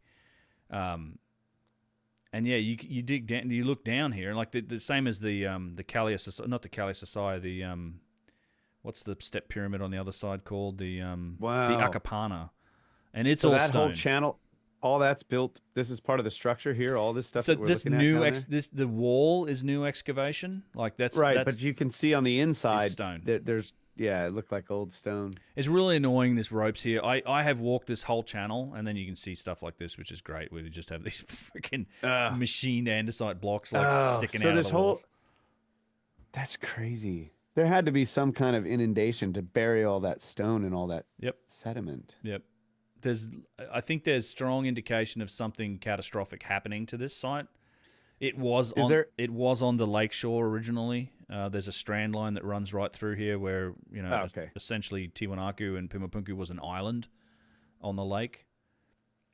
That's what I was going to ask. Is there any geological data on the strata of this soil?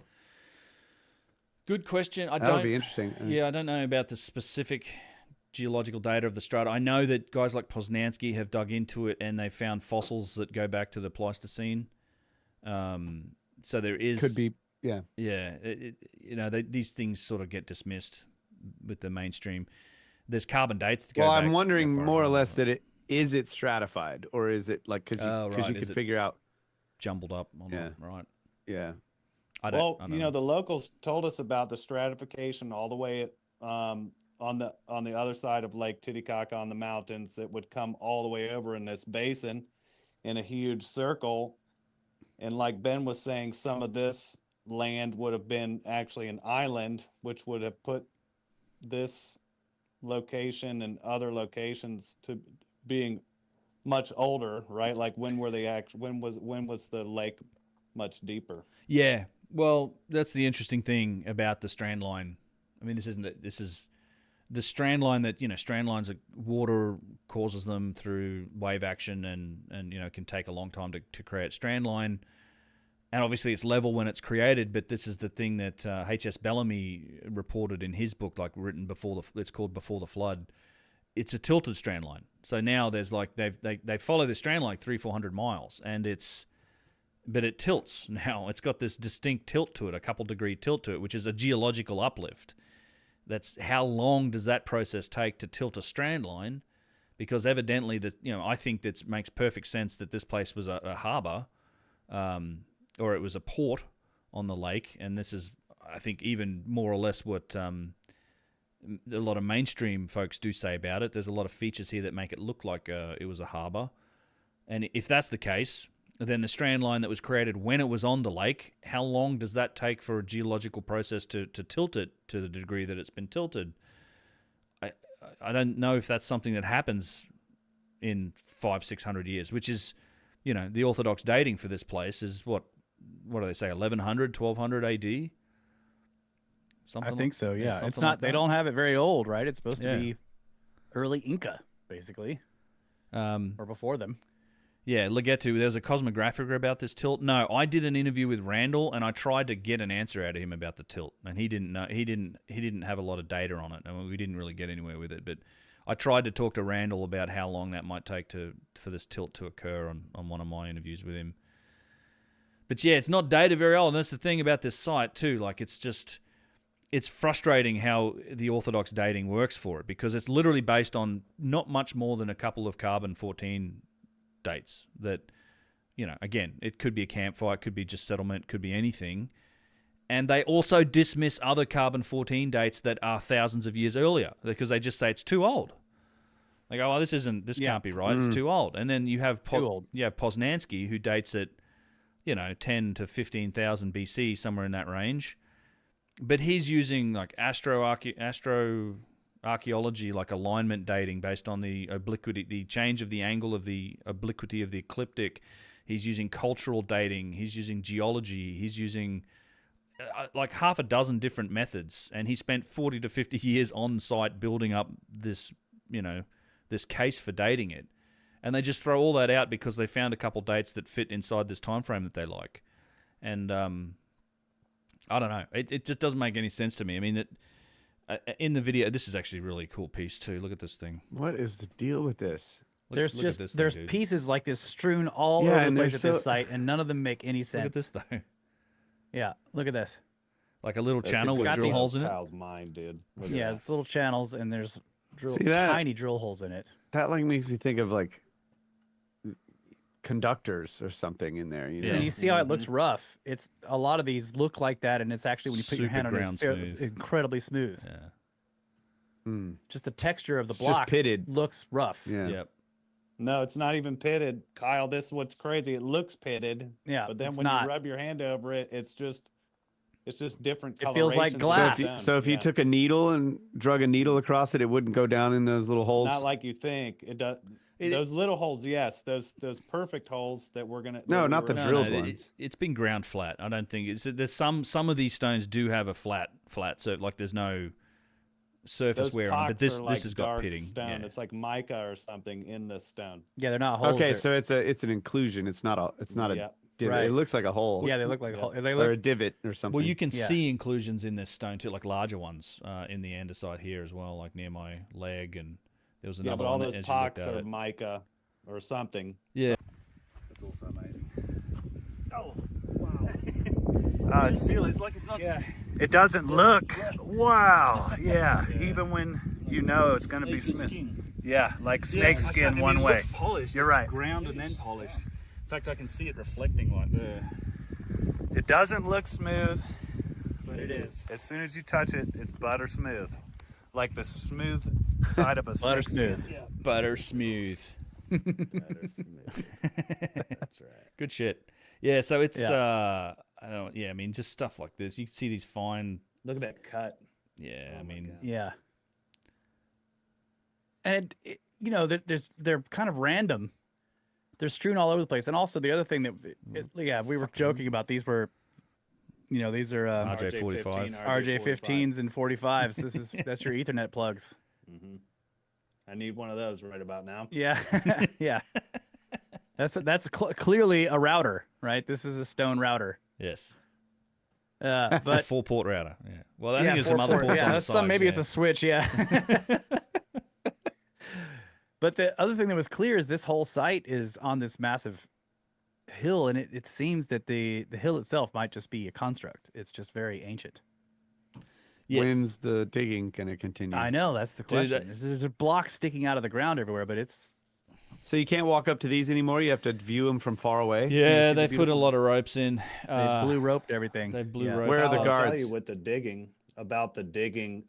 There was a change in governmental leadership which halted everything, and the locals are not hopeful that digging will resume. However, tourism is starting to resume, but we have footage of beautiful new construction buildings, whole city streets that are completely empty due to regime change and people abandoning, and now they're coming back. So it's really nice now. Things are peaceful, but I guess she was saying 10 or 15 years ago, so whatever, different governmental policies made people basically kind of pause. So hopefully, yeah, there's a kind of a tourist town nearby, and it's basically a ghost town. It's all these little buildings and everything, and it's just empty.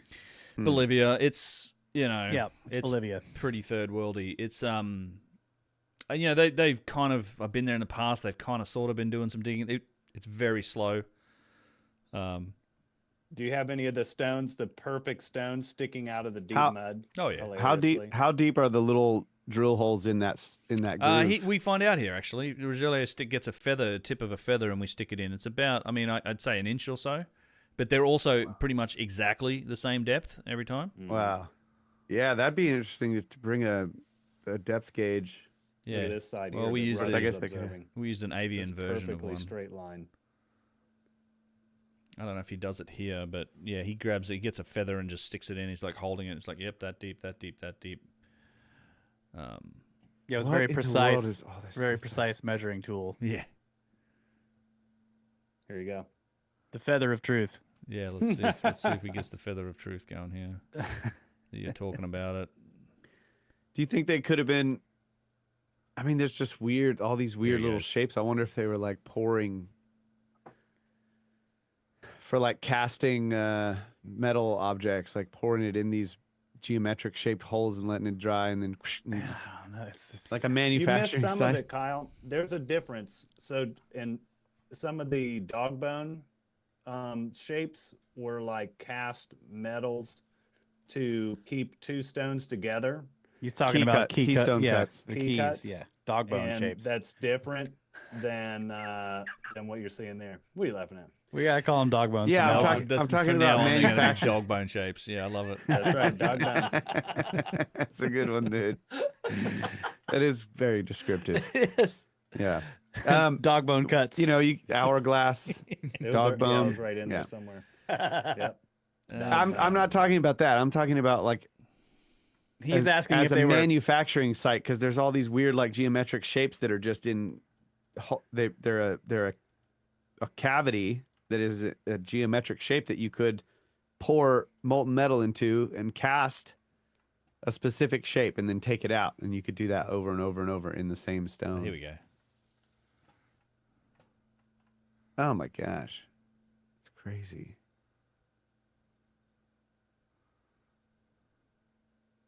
Yeah, it's a very clean groove, this thing. I mean, look at that. Yeah.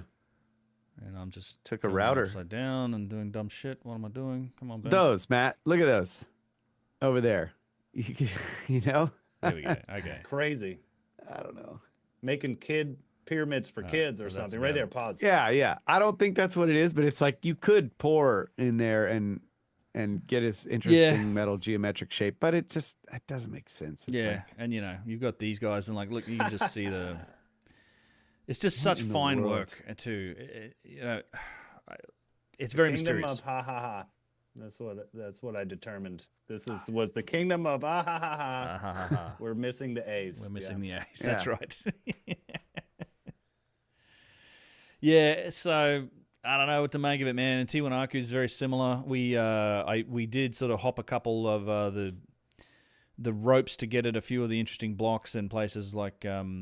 Well, not just Tiwanaku. Remember the super block we got over there to see that thing, which was cool. Which was this thing. Remember this thing here? Oh yeah. With the sluice stone on it, like it's. I don't know if I have a video of it. Yes, that's the thing is you really get the idea that you're just looking at fragments of some kind of machine. It's just that. Oh, this is it here. Look at that.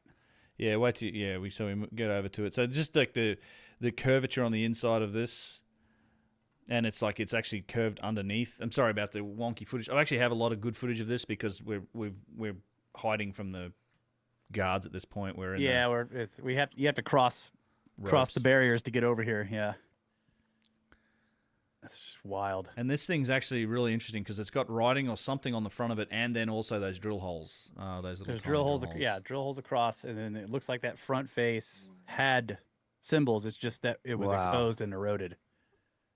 And my footage is amazing as usual. Wow, look at those. Look at those it. are super fast drill holes. Ben is a professional. Look at all this. At this. Yeah, so it's got the carving Is that just on it. like the scratched writing, or is it carved? It looks like there were deep writing, and then something is scratched on it as well. I don't know. Yeah. It's hard to tell. Like, I don't know what this is. I mean, if I dig back through my older footage, I do have like proper foot. I mean, I spent a lot of time at this block filming it. You could probably actually get a pretty good photogrammatical model from the footage I have of it. If we pulled out still frames. Ben was so angry at this. He was like, all the rope. He was like, cut. Yeah, That was so fun. every time. Yeah. And actually, when we were going up there, he's like, I know they've put rope everywhere. I know. I just know it. And then we get up there, and sure enough, there's rope everywhere. And he's like, ah! Yep. Why is there rope here? Ah! Too much. It was rope. great. Look It was at great. This is beautiful. It was fantastic. I Whoa. actually was interviewing Ben. Like, so Ben, Yeah. I We're think getting what the I'm putting- idea. Yeah, That I'm idea mad that you're about it. upset about rope. It's literally every time I go there. What is this? Who knows, dude? It looks like a model, right? Somebody was Yeah. making a model of. A model of the sunken temple. Yeah. or something. Yeah. Hey, Can you go back? hey, wait a minute. Ben. Go That's- back to that beautifully curved. That one. Yeah. This is one of the things that Please. makes me think this had something to do with water, because that kind of looks like a sluice gate, or it looks like hydrological does. almost, right? It looks like Yeah. you have that. It's hydrodynamic. Something's flowing through here. Maybe. I don't know. I mean, you have to go back and look. I have a couple. If people in chat are interested, I mean, I have a couple videos on Tiwanaku and Pumapunku, and it's very mysterious. And I dive right into, a lot of the really older photographs that come from Poznansky and Tiwanaku. Like, I can show you those. If we dig into that, we can quickly take a dive back in time if I can find the Tiwanaku video real quick. What Age was of your Tiwanaku. takeaway? Just a general takeaway from Pumapunku and all that stuff. Like Okay. any new ideas or thoughts? Tiwanaku looked like multiple times rebuilt stuff, right? There were massive ancient, like what were clearly ancient, gigantic sandstone monoliths, like huge standing stones. And then somebody had come along and built a wall in between all these massive megalithic standing stones. Whether that was original or not, I don't know. It seems clear that somebody's done a lot of rebuilding work. But when you get to Pumapunku, it's supposed to be the same site, but it's kind of in a different area, and it's totally set aside. And the stonework there It's just weird. looks completely different. Yeah. And it does look like pieces of a machine scattered all over the place. So both of them look like they've been destroyed, and like massively destroyed. There's blocks strewn everywhere, right? And I have to say that the sunken temple of man, or whatever you would call it, the ones with all the faces sticking out of the wall in Tiwanaku, was very weird. It was eerie. The face carvings were strange. Some of them you recognize. Okay, this is like that Mesoamerican style, big round eyes, sort of square jaw, whatever. It was kind of cool. They had a large variety of people. So There's like the megaliths. if you go to the Wow. faces, Yeah. the megaliths. Wait. Where? So like this y'all is saw these? This is Tiwanaku, but this now is they've Tiwanaku come, before the rebuilding. that's what it used to look like. Yeah. Somebody's They've- come along and put fake walls in between all Yeah. these stones. No. Are Yeah. you what? Yeah, Why? this is the Kalia Society. This is what Poznansky found and he used for his alignments. So you got to imagine. Oh wait, it was a wall though. It Yeah, okay, was, I can yes, see. Go yes. back. So see this you can blocks see the here? indentations of the where the blocks Yeah, fit yeah. up. But Yeah, what those they've got blocks, there yeah. now it's clearly something else. Yeah, it's all rebuilt Yeah. now. If you go to Yeah. what it looks like today, Man, I kind of don't.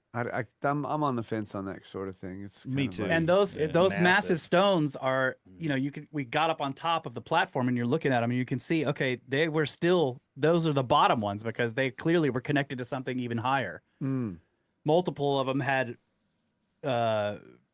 irregular cutouts on the very top, like they had stuff yeah, even yeah. higher, right? It's like, yeah, this is what it looks like Okay, now. so here's your there's- original block, right? Oh. And then they've Yeah. all of this, and some of these are probably original, smaller ones, but like that there would be original. And yeah, they so this is original, and then they just built everything else around it. Yeah, so here's a video of it. Like this is, you see the original stone. Wow. This is a massive sandstone, Oh, and then man. they've just put these, this Well, random. It's not too bad. Yeah. No, but It looks nice. But that's we just don't know actually what it was. Yeah. Right. And it looked like on the stone you showed before in the old picture that the This one wall we're getting actually was kicked out. set back about 4 inches. Could have been, yeah. And it was lower is too. actually- It was dug out. Who's getting kicked out? What? We're getting We're getting we're kicked following out. this lady. She was telling us we had to leave, and this is actually a whole side that you don't get to see. Like she Yeah, was you- like, you have to follow me out this way. Yeah, so we got the film. So we are actually taking video because We're you don't behind- you normally can't come here when you're just visiting. So This is behind a rope on this whole side. Behind of the rope, yeah. Calyx Society, so yeah. it's kind of Don't annoying. walk there. But you see how they're rebuilding that entire sort of ziggurat pyramid thing over there with mud. The No, Akapana. that's not original. It's Yeah. they're trying to do a reconstruction Ah. because it's been just it was so thoroughly destroyed by whatever happened to it that there's nothing to look at except stones lying all over the place. And it's been right? quarried. Like it's been extensively, I like looking at that. extensively quarried. I know, but they're trying to make it into a touristy site, and most people aren't interested in looking at a couple of blocks sticking out of the mud. They want to see a pyramid. Yeah. Right. So you can see both sides. Like you're like, Yeah. I don't want this rebuilding bullshit because this is not what it was. But at the same time, they're trying to turn it into a tourist site so they can get more money, so they can actually dig up more things. Yeah. Hopefully, Yeah. I mean, is what they're doing. This is the sort of thing that was on top of the Akapana, that step pyramid. So this is like, there's all these channels and all these big blocks and megalith. Well, all this stuff's gone now. Like this has all been quarried and taken away. It's gone. Yeah, and tons of it's been taken away. Like that whole, and this is why it was fun for me to walk into the town of Tiwanaku and the church, because that's all built from, like, the whole place is built from stones from this site. You see shit like this is like these precisely joined, and these are tunnel. Like this is hydrologic. Again, these are like channels for something. Like there's something functional was happening here. Some of it reminded me of walking around in the Osirian. It's like these gigantic granite blocks, and sandstone and crystalline blocks sticking out, and you're like, okay, I know this was. There's much more to this site than we can see. We're just standing on the top of it. So yeah, this is that wall we walked past just then in that footage. So we were coming from this end to this end. We're walking this way, and we had the Akapana, the step pyramid, on our left, and you just see what this was like back then. It's just covered. I mean, everything's covered in sediment, and there's not much left. Same wall, I think. And then these are the steps that lead up to it. These are still here. Like these are big, can still giant see pieces those, of sandstone. Of course, you can't go anywhere near them. This is the Sun Gate as it was when it was stood up originally, and they broke it. Oh. Yeah, they broke it in modern times. Yeah, well, early 1900s. They moved it. It's not in the original location, but this was face down, so it was preserved. Like that's the difference. Like people tell me, like I've heard people like say, "Well, there's no erosion in Tibet. Like it's not that old because there's no erosion." What the fuck is this? Like it's hugely incredibly eroded. Yeah. But it's, you know, sometimes we think in Egypt that like granite that's in the ground, it's almost like if it's covered, it seems like that. That's worse. It's worse for the stone. Here it's different because of the mud. If it's down and in the ground, it's preserved. This is why the So the mud the mud is anaerobic and probably doesn't. Maybe that's what Clay. it is. Yeah, It's heavy There's clay. there's so- multiple. It's clay. There's multiple blocks, especially up at Pumapunku, where you can see because they've stood it up, and on one side it's just perfect. You can see sharp lines and all the carvings, and on the other side it's the same carving.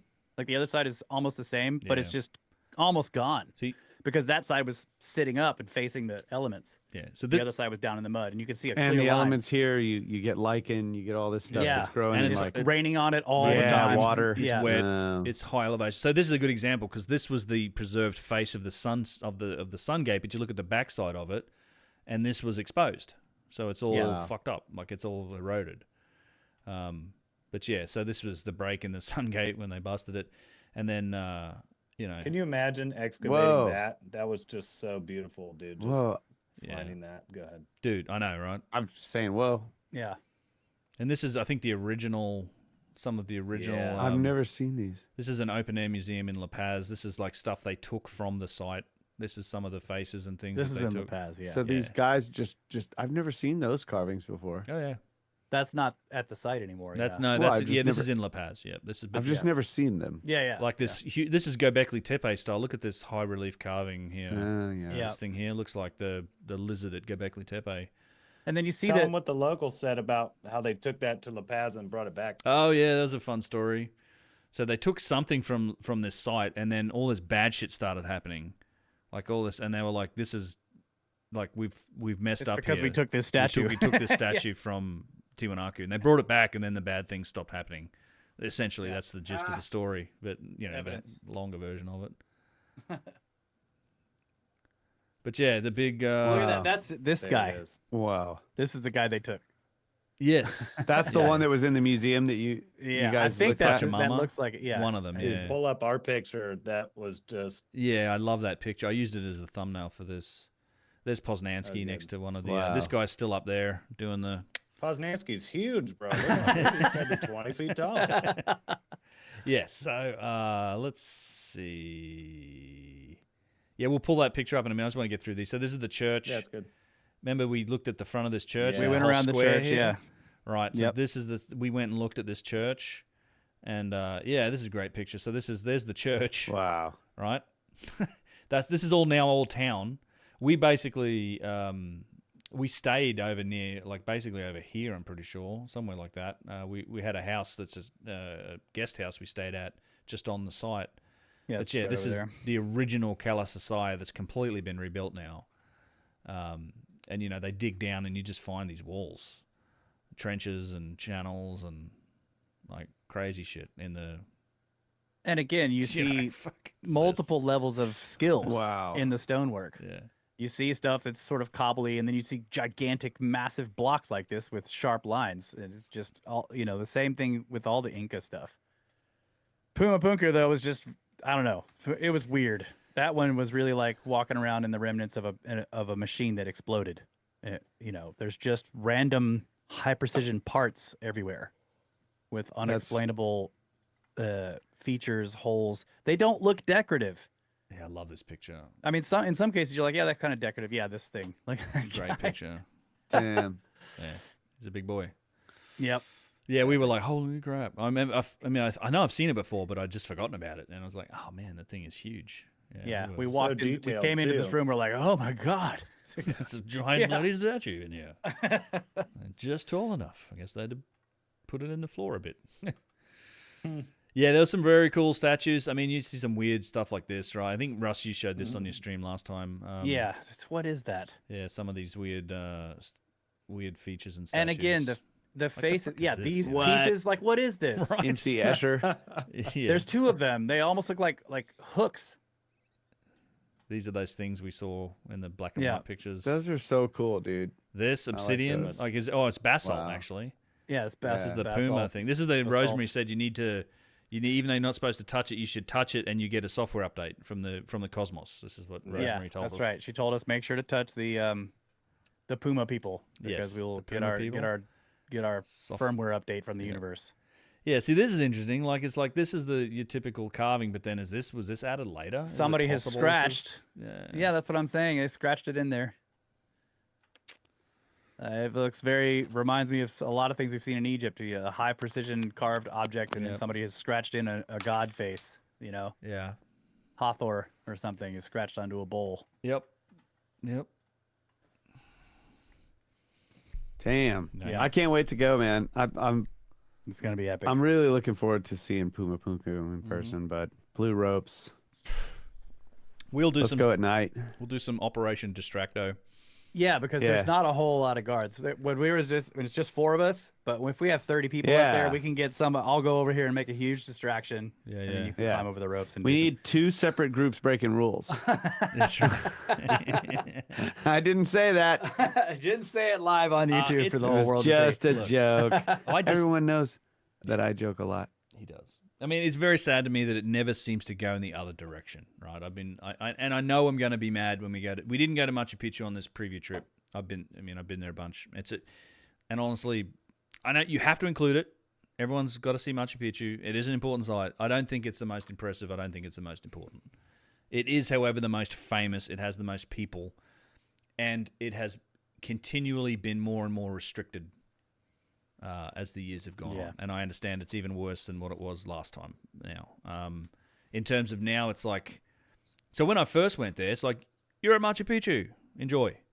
You walk anywhere, spend the whole day up there. There's no real ropes you can touch. You can look at it. And then they went, well, now we're going to put some ropes up. And then the next time I went there, so well, now there's walking paths. You have to go on this path, and you have to go in a certain direction.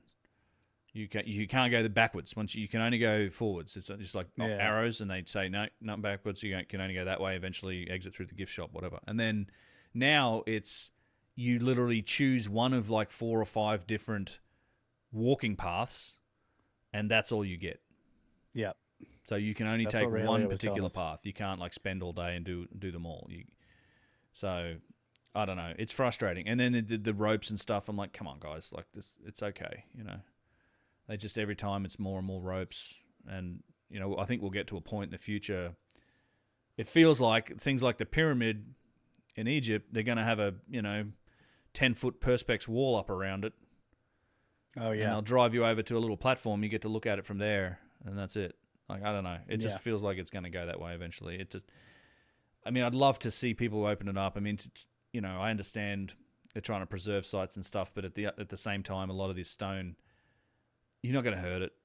Like the herding period is over. The herding period is the quarrying and the destructive,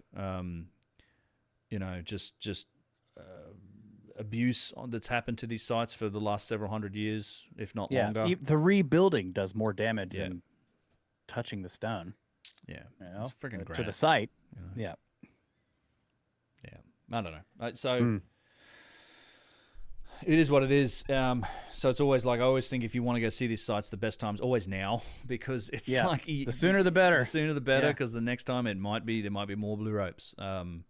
Eventually there'll be too many blue ropes, and I don't want to do it anymore. I've got the footage. I can stay in my basement and make YouTube videos. I don't know.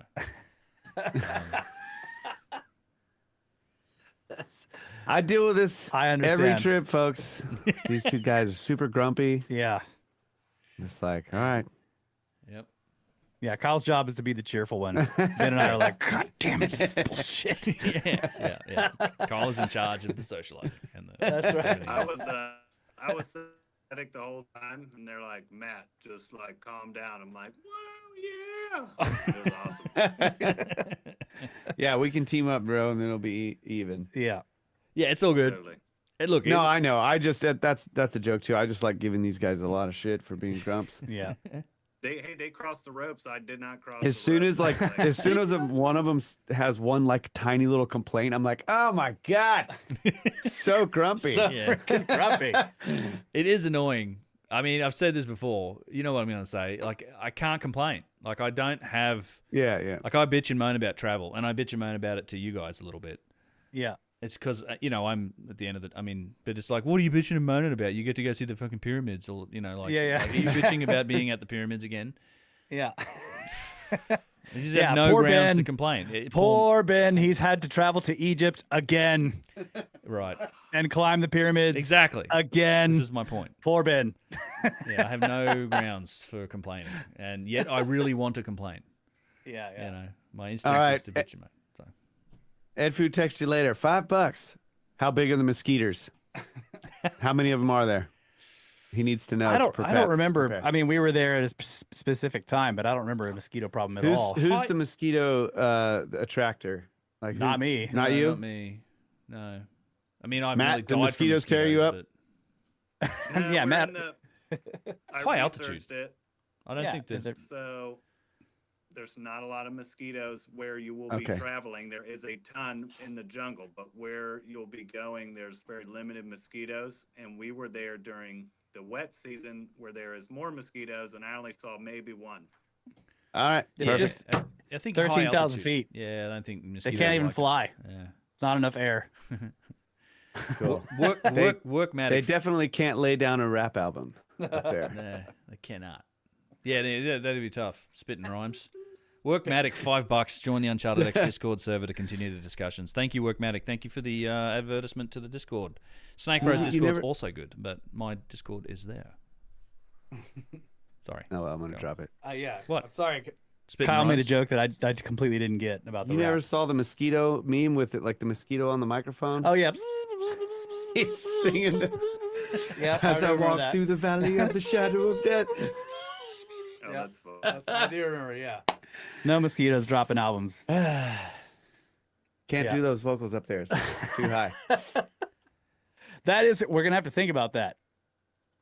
You're always What's out of that? breath. You know, like if we're gonna be jamming, It's going to be singing? tough to jam. it's gonna be tough. Ah. Well, we can jam. it's gonna I be mean, if we tough. jam it, I think Alante Tambo We'll would just probably do be it. the place for it. Yeah. And yeah. it's a little low. We'll just It's do like at instrumentals. 8,000 feet. So yeah. Yeah. We can do instrumentals. You guys are playing drums, though. I mean, I know. Yeah. It's a you workout. two, no you two matter have to. what. Well, that's fine. You Not two my have to problem. sing. That's the trick. I'll Yeah. tell you, using long sentences when you talk while sitting down is a problem. Oh, yeah. Even at 12,000 feet. Right. That's right. You run out of air halfway through what you're trying to say. Looks like we'll have to just play typo negative. Oh.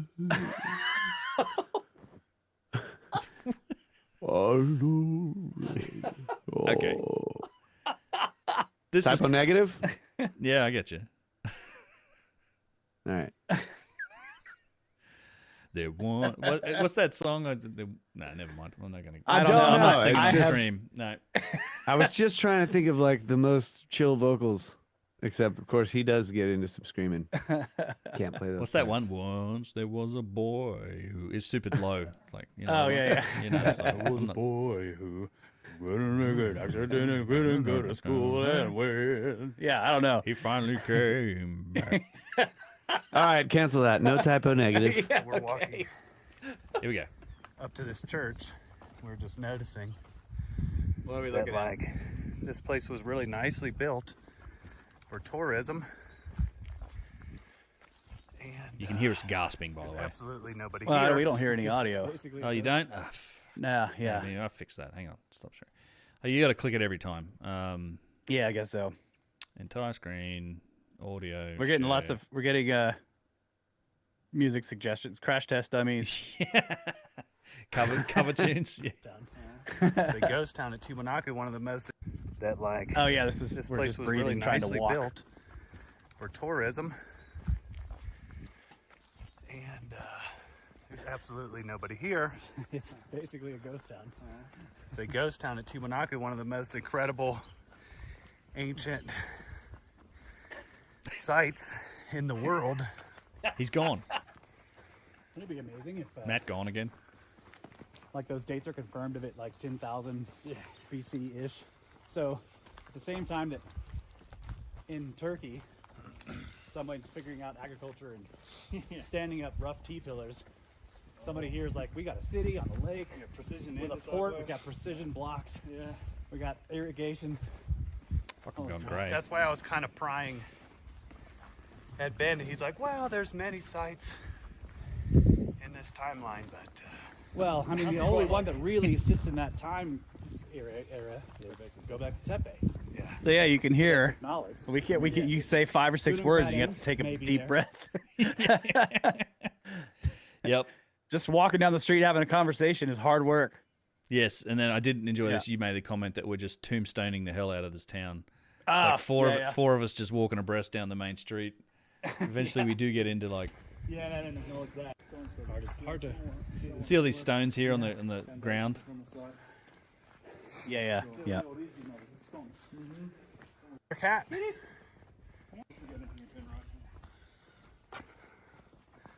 Wow, that's crazy. No, Ghost peop- town, man. people in the chat giving us crap for being flatlanders. Seriously. I guess we have some elevation people. At Can't trust those flats. Dude, we live in the hills, but it's you know. 1,600 feet, Yeah. not 13,000. Now listen, people don't I'll understand. pause. I lived just getting our- near Flagstaff for years, and it's no comparison. Go to 8,000 feet, I could run a marathon compared to going into the 11, 12, 13,000 feet. You actually exponentially lose oxygen as you continue up in those altitudes. So you got to look at the math, but it's basically from 8,000 to 12,000 is half of the available oxygen from 8,000 to 12. Wow. Well, below that. So yeah. it's significant. It's like 26% saturation, and then it goes all the way down to 18% saturation. So yeah, it's pretty intense. Yeah, so it's like a logarithmic. Yeah. It also Same makes you with have diving. to frequent the restroom. And You do. let me tell you, the first night waking up feeling like someone was choking you is kind of hilarious. You Yep. wake up and you go, oh God. Yeah. Yeah. Because Yeah. your body's just not naturally breathing enough while you're sleeping, and you wake up Yeah, starving for air multiple times. Man, that's crazy. But after the first night or two, it's golden. But you still. It was an experience, all of Yep. it. Yep. Yep. Yeah. Anyway, so we get. It's true. It's you acclimatize, but it doesn't Yeah, mean you do. it doesn't ever mean there's more air available. You just don't get a friggin' headache the whole time, and you can sleep. Yeah. But there's still like a lack of oxygen in general. Your body works a bit harder. So yeah, this whole town and the church that we're coming up to, these are all blocks from the site. Like, Yeah, got to train. Yeah. Train for this. Train for it. yep. Let's get to the church here. I just want to show you the church real quick. Yeah. Look at the church. Yep. So this was cool when we came into the square. Ton of it here.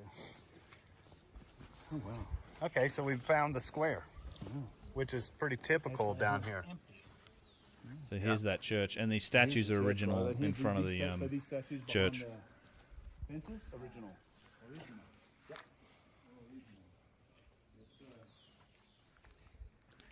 Iglesia de Tiwanaku. Next time I'm here, I'm going to bring pupper treats. There were statues all through the square, Yeah. some of which may have come from the site. Some of which Originally, and then reworked. looked probably. like they were modern, yeah. But the church has blocks from. Oh, Is he holding 100%. Ben? Well, I mean, even over, I think, these were cool. So even over at these are all blocks from the Yeah. site. I think even over there's channel blocks from the site down there. I think even over at the what do you call it the benches, the bus stop. I mean, these Yeah. big blocks underneath the benches are all big andesite blocks from the site.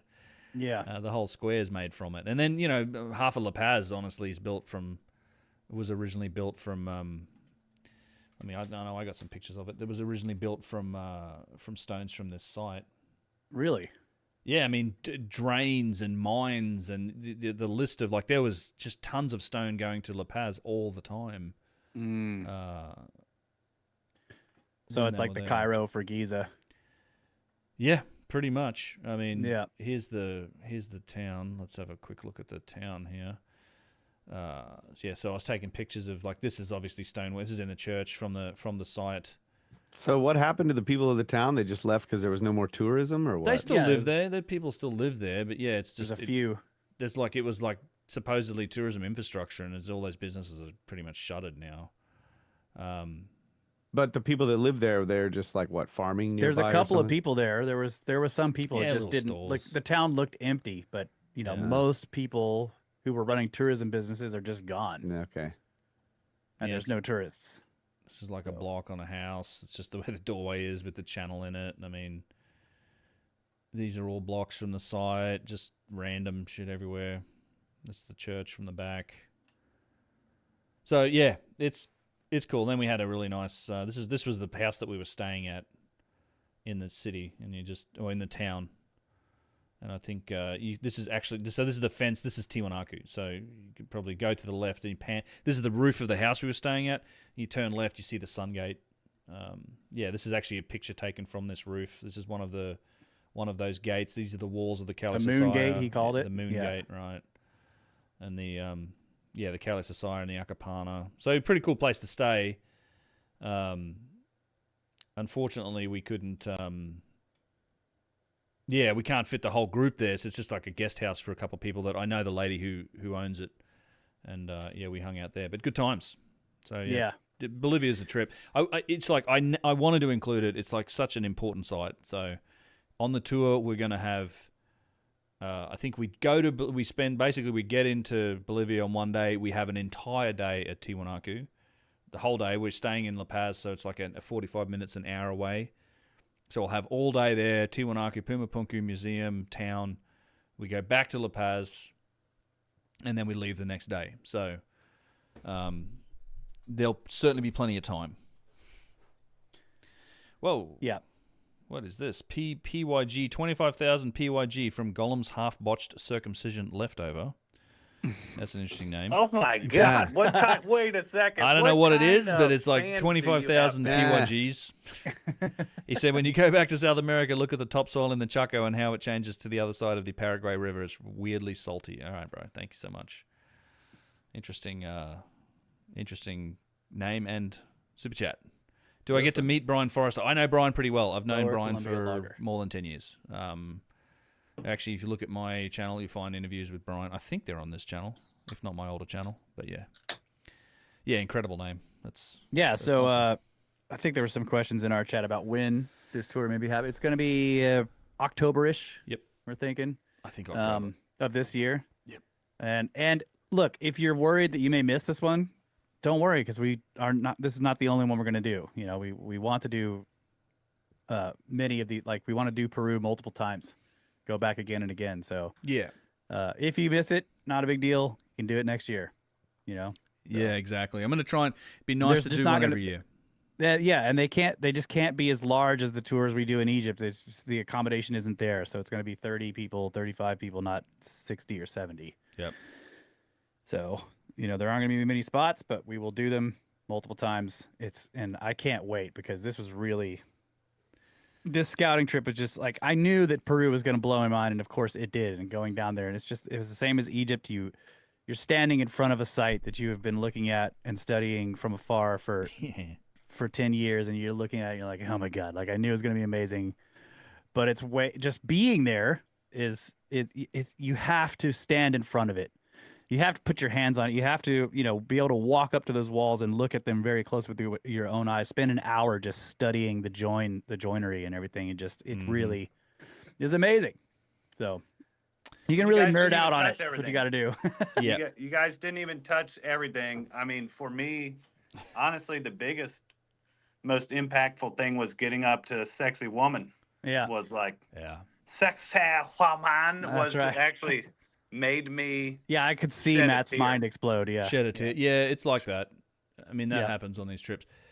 And yeah, Saxay one, we didn't even talk about it. I mean, I know you did, I think, on your stream, Russ, but Briefly, yeah. I- It's like, yeah. Yeah. I have a couple videos looking at it. Not many people have watched those videos. I don't know why. But one of the most impressive sites. There's a few big highlights, and it's one of them for me. Yeah. And particularly when, you know, we get the time to explain what I think the original context for that was, you know, how Sacsayhuaman, it was all one with Cusco. Like, it literally flowed down the hill into the center of Cusco. You can find evidence for that. It was all one massive megalithic city that extended up to the top of the hill. Yeah. And the same thing happened there as has happened at Tiwanaku, which is all the churches and the squares and the courtyards. They're all built with stones from the site, from Sacsayhuaman. But, you know, obviously something massive was going on up there, because that's where the biggest stones are. Yeah, it's mysterious. Like, it's that hard limestone that they make those big stones out of. But then it also does shift to andesite when you get up to where the big circle chulpa-looking thing is on top of the hill. Yeah, and then we also, the last time we looked at the other side, we went around and went to there's another, like, sort of Sacsayhuaman style wall that seems to be like a retaining wall, and on top of that there's all this crazy carvings into the bedrock. Yeah, and that's it's just like, you just like, what even is this? Little Kenko, You know? we're talking about. Yeah. Yeah. That whole Kenko thing. Yeah, see, that's the Temple of the Moon, which we didn't get to the Temple of the Moon because it was just pissing down with rain that day. And Yeah. and It was. And yeah, I think whatever. We just went and had lunch. But we'll get there on the tour. Shouldn't be as rainy, I hope. And then but yeah, the craziest thing about that, you know, it's that Hunan Pacha. It's that really strange bedrock carvings. Like, what? And sometimes it just looks extremely ancient. The erosion it's really mysterious. I don't understand what's going on. It is carvings into the bedrock. It's almost whimsical. I don't know how else to explain it. Yep. It's like somebody was just playing with the tools they had. Just like, what can we do with this? That's Look wild. at it. All I can hear is Mr. Andersight in a Hugo Weaving voice. Mr. Andersight. Mr. Andersight. Seems here you've been a naughty boy. Yeah. It seems you're used at 2 sites. Yes, seems you have used at multiple sites. You didn't even show that crazy upside down staircase either. That was. Listen, Matt, he's now he's trying to run the Just show and we're almost complaining. done. Yeah. Complaints. Yeah, I got complaints. I got tons of complaints. If you want to see the up and down staircase, I know it's in my Saxo 1-1 videos. And Sherman, I see Sherman in All here. of it. Shermanator. We did go look for your block. I think they flipped it over. I haven't quite. That's right, they did look for it. Yeah. We and Rogelio jumped some ropes and ran down there and looked for it.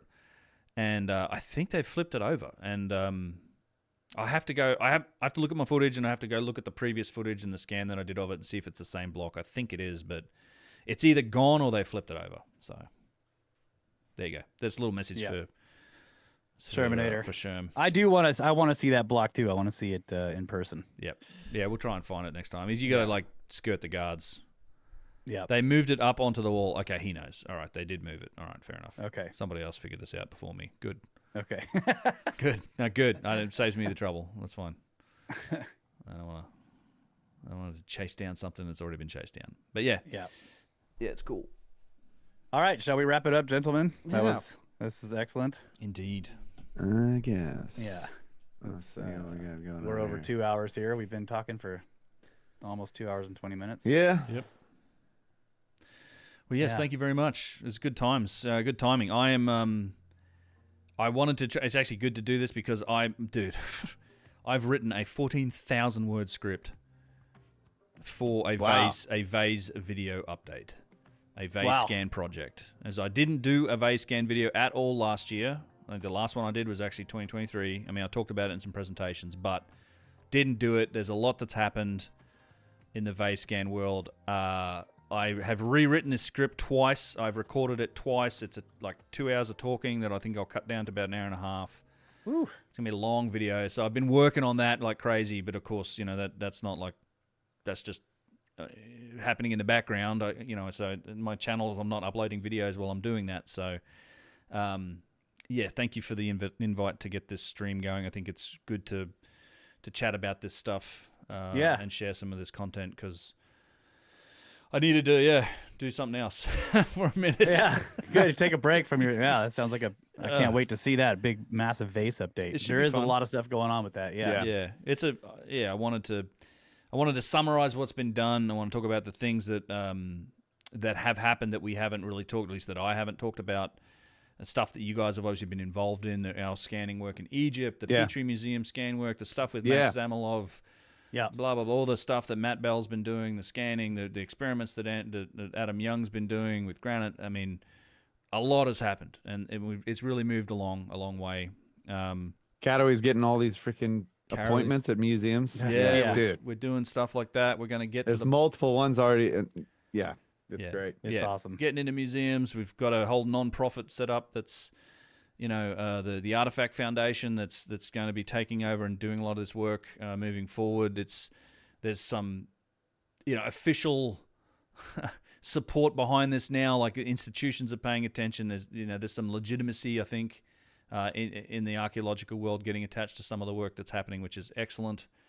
And there's more to come, right? I know we're working on a little event for later in the year to talk about vases, maybe in New York. So stay tuned. Right after the Cosmic Summit. After the Cosmic Summit. Yeah, we're trying to put it together. Hopefully we'll be able to put tickets on sale soon. Yep. Yeah. It's going to be, the plan is to make like sort of it's partly a fundraiser for the Artifact Foundation as well.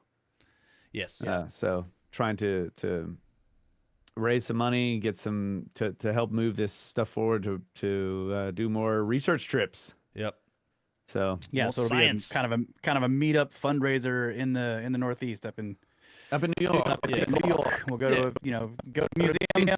We'll hang out. Just do some presentation. We'll see. We'll let you guys know. Yeah. I think, we also. I mean, hopefully we will be at Cosmic Summit just hanging out. But I think Artifact Foundation and Category, they're going to be there. Ben, you're going to be there. I think I'm speaking. Yeah, I'm actually speaking again at the Cosmic Summit. Yusuf, hopefully. So Yusuf, we're trying to get Yusuf here. We're working on his visa right now with him. And look, if he's here, then he will probably also be involved in this thing in New York the week after, which should be a lot of fun. And then maybe we can take him, because I would love to take him to museums and get his reaction to look at the Egypt collections at some of these museums. Like the Met, like the Museum of Fine Arts, stuff like that. It's like he'll get to see Egyptian artifacts that he's never seen before, and get because they've been in. Yeah, it's gonna be cool. It's gonna be great. yeah. So. Well, I'll definitely be there, but we might not make it to the summit. I think we will. I think we're just gonna come and hang out, maybe do a podcast, and then do some of the. We're gonna do some demonstrations. That's the plan on like how we're doing photogrammetry and perfect. Footage and scanning of vases and objects. And stuff George like said that. he might stick us on a panel too if we show up. We'll see. But I don't think we're going to do any presentation talks things. Yeah. I was going to do my stand-up bit. You should do that Saturday night. No. That's the show. Come on. 10 seconds of stand-up. 10 seconds? Nice. I got one joke. Well, I hope it's a good one. I am also going to be speaking at the New Life Expo, which is happening in May in the San Francisco Bay Area. I think Graham Hancock, I went and saw him at this conference several years ago, so it's cool to get a chance to speak at it. I believe there's like a free, I don't know how this works. You can check it out if you're interested, if you're in the San Francisco Bay Area, but I've got like a free lecture for everyone that is like 45 minutes long. I'm doing like an hour and a half, 2-hour workshop / presentation that's going to dive deep into the vases and the precision of ancient artifacts. I think that's a paid workshop, and then I'll be on a panel on there as well. But that's sometime in May. It's called the New Life Expo. That'll be after we get back from Egypt. But that is happening as well for me. So East Coast, West Coast, and then after that's June Cosmic Summit, Greensboro, then New York, and we'll see what else happens around that time. Yeah, should be fun. Yeah, well, you guys know where to find all of Ben's stuff, unchartedx.com, and his channel. He's on Twitch, so follow him there. He's also got Uncharted X Live if you're interested in his other projects, video games, everything else he does. Check him out in all those places. And if you want to join us on the tours, you can sign up for his Patreon or ours, and you will get early notice for Peru and for Egypt and Turkey, all the other tours we do as well. You can sign up to both of us for $1 each. I think Ben's $1. We're like $1.08, so we're more expensive. Yeah. Wow. Makes sense. You can afford we really appreciate everybody who does support both shows, and everyone who supports podcasts. Thank you guys so much for supporting the the YouTube channel. However you do the support. Thank you guys so much. Thank you for the Ben, super chats. Thank you. Yeah, the super chats. Yeah, appreciate that. Thanks for being on the show, Ben. It's always a pleasure, man. And Matt, we love you, buddy. Being on my show. Love you guys. Thank you. Yeah. Indeed. Yes, indeed. All right. And all of you watching and everybody else, we love you guys. Always have. Always will. Good night, Adamu. Get back to work. Get back to work. There we go. Cheers, guys. Cheers. Alrighty, everybody. Still on my stream.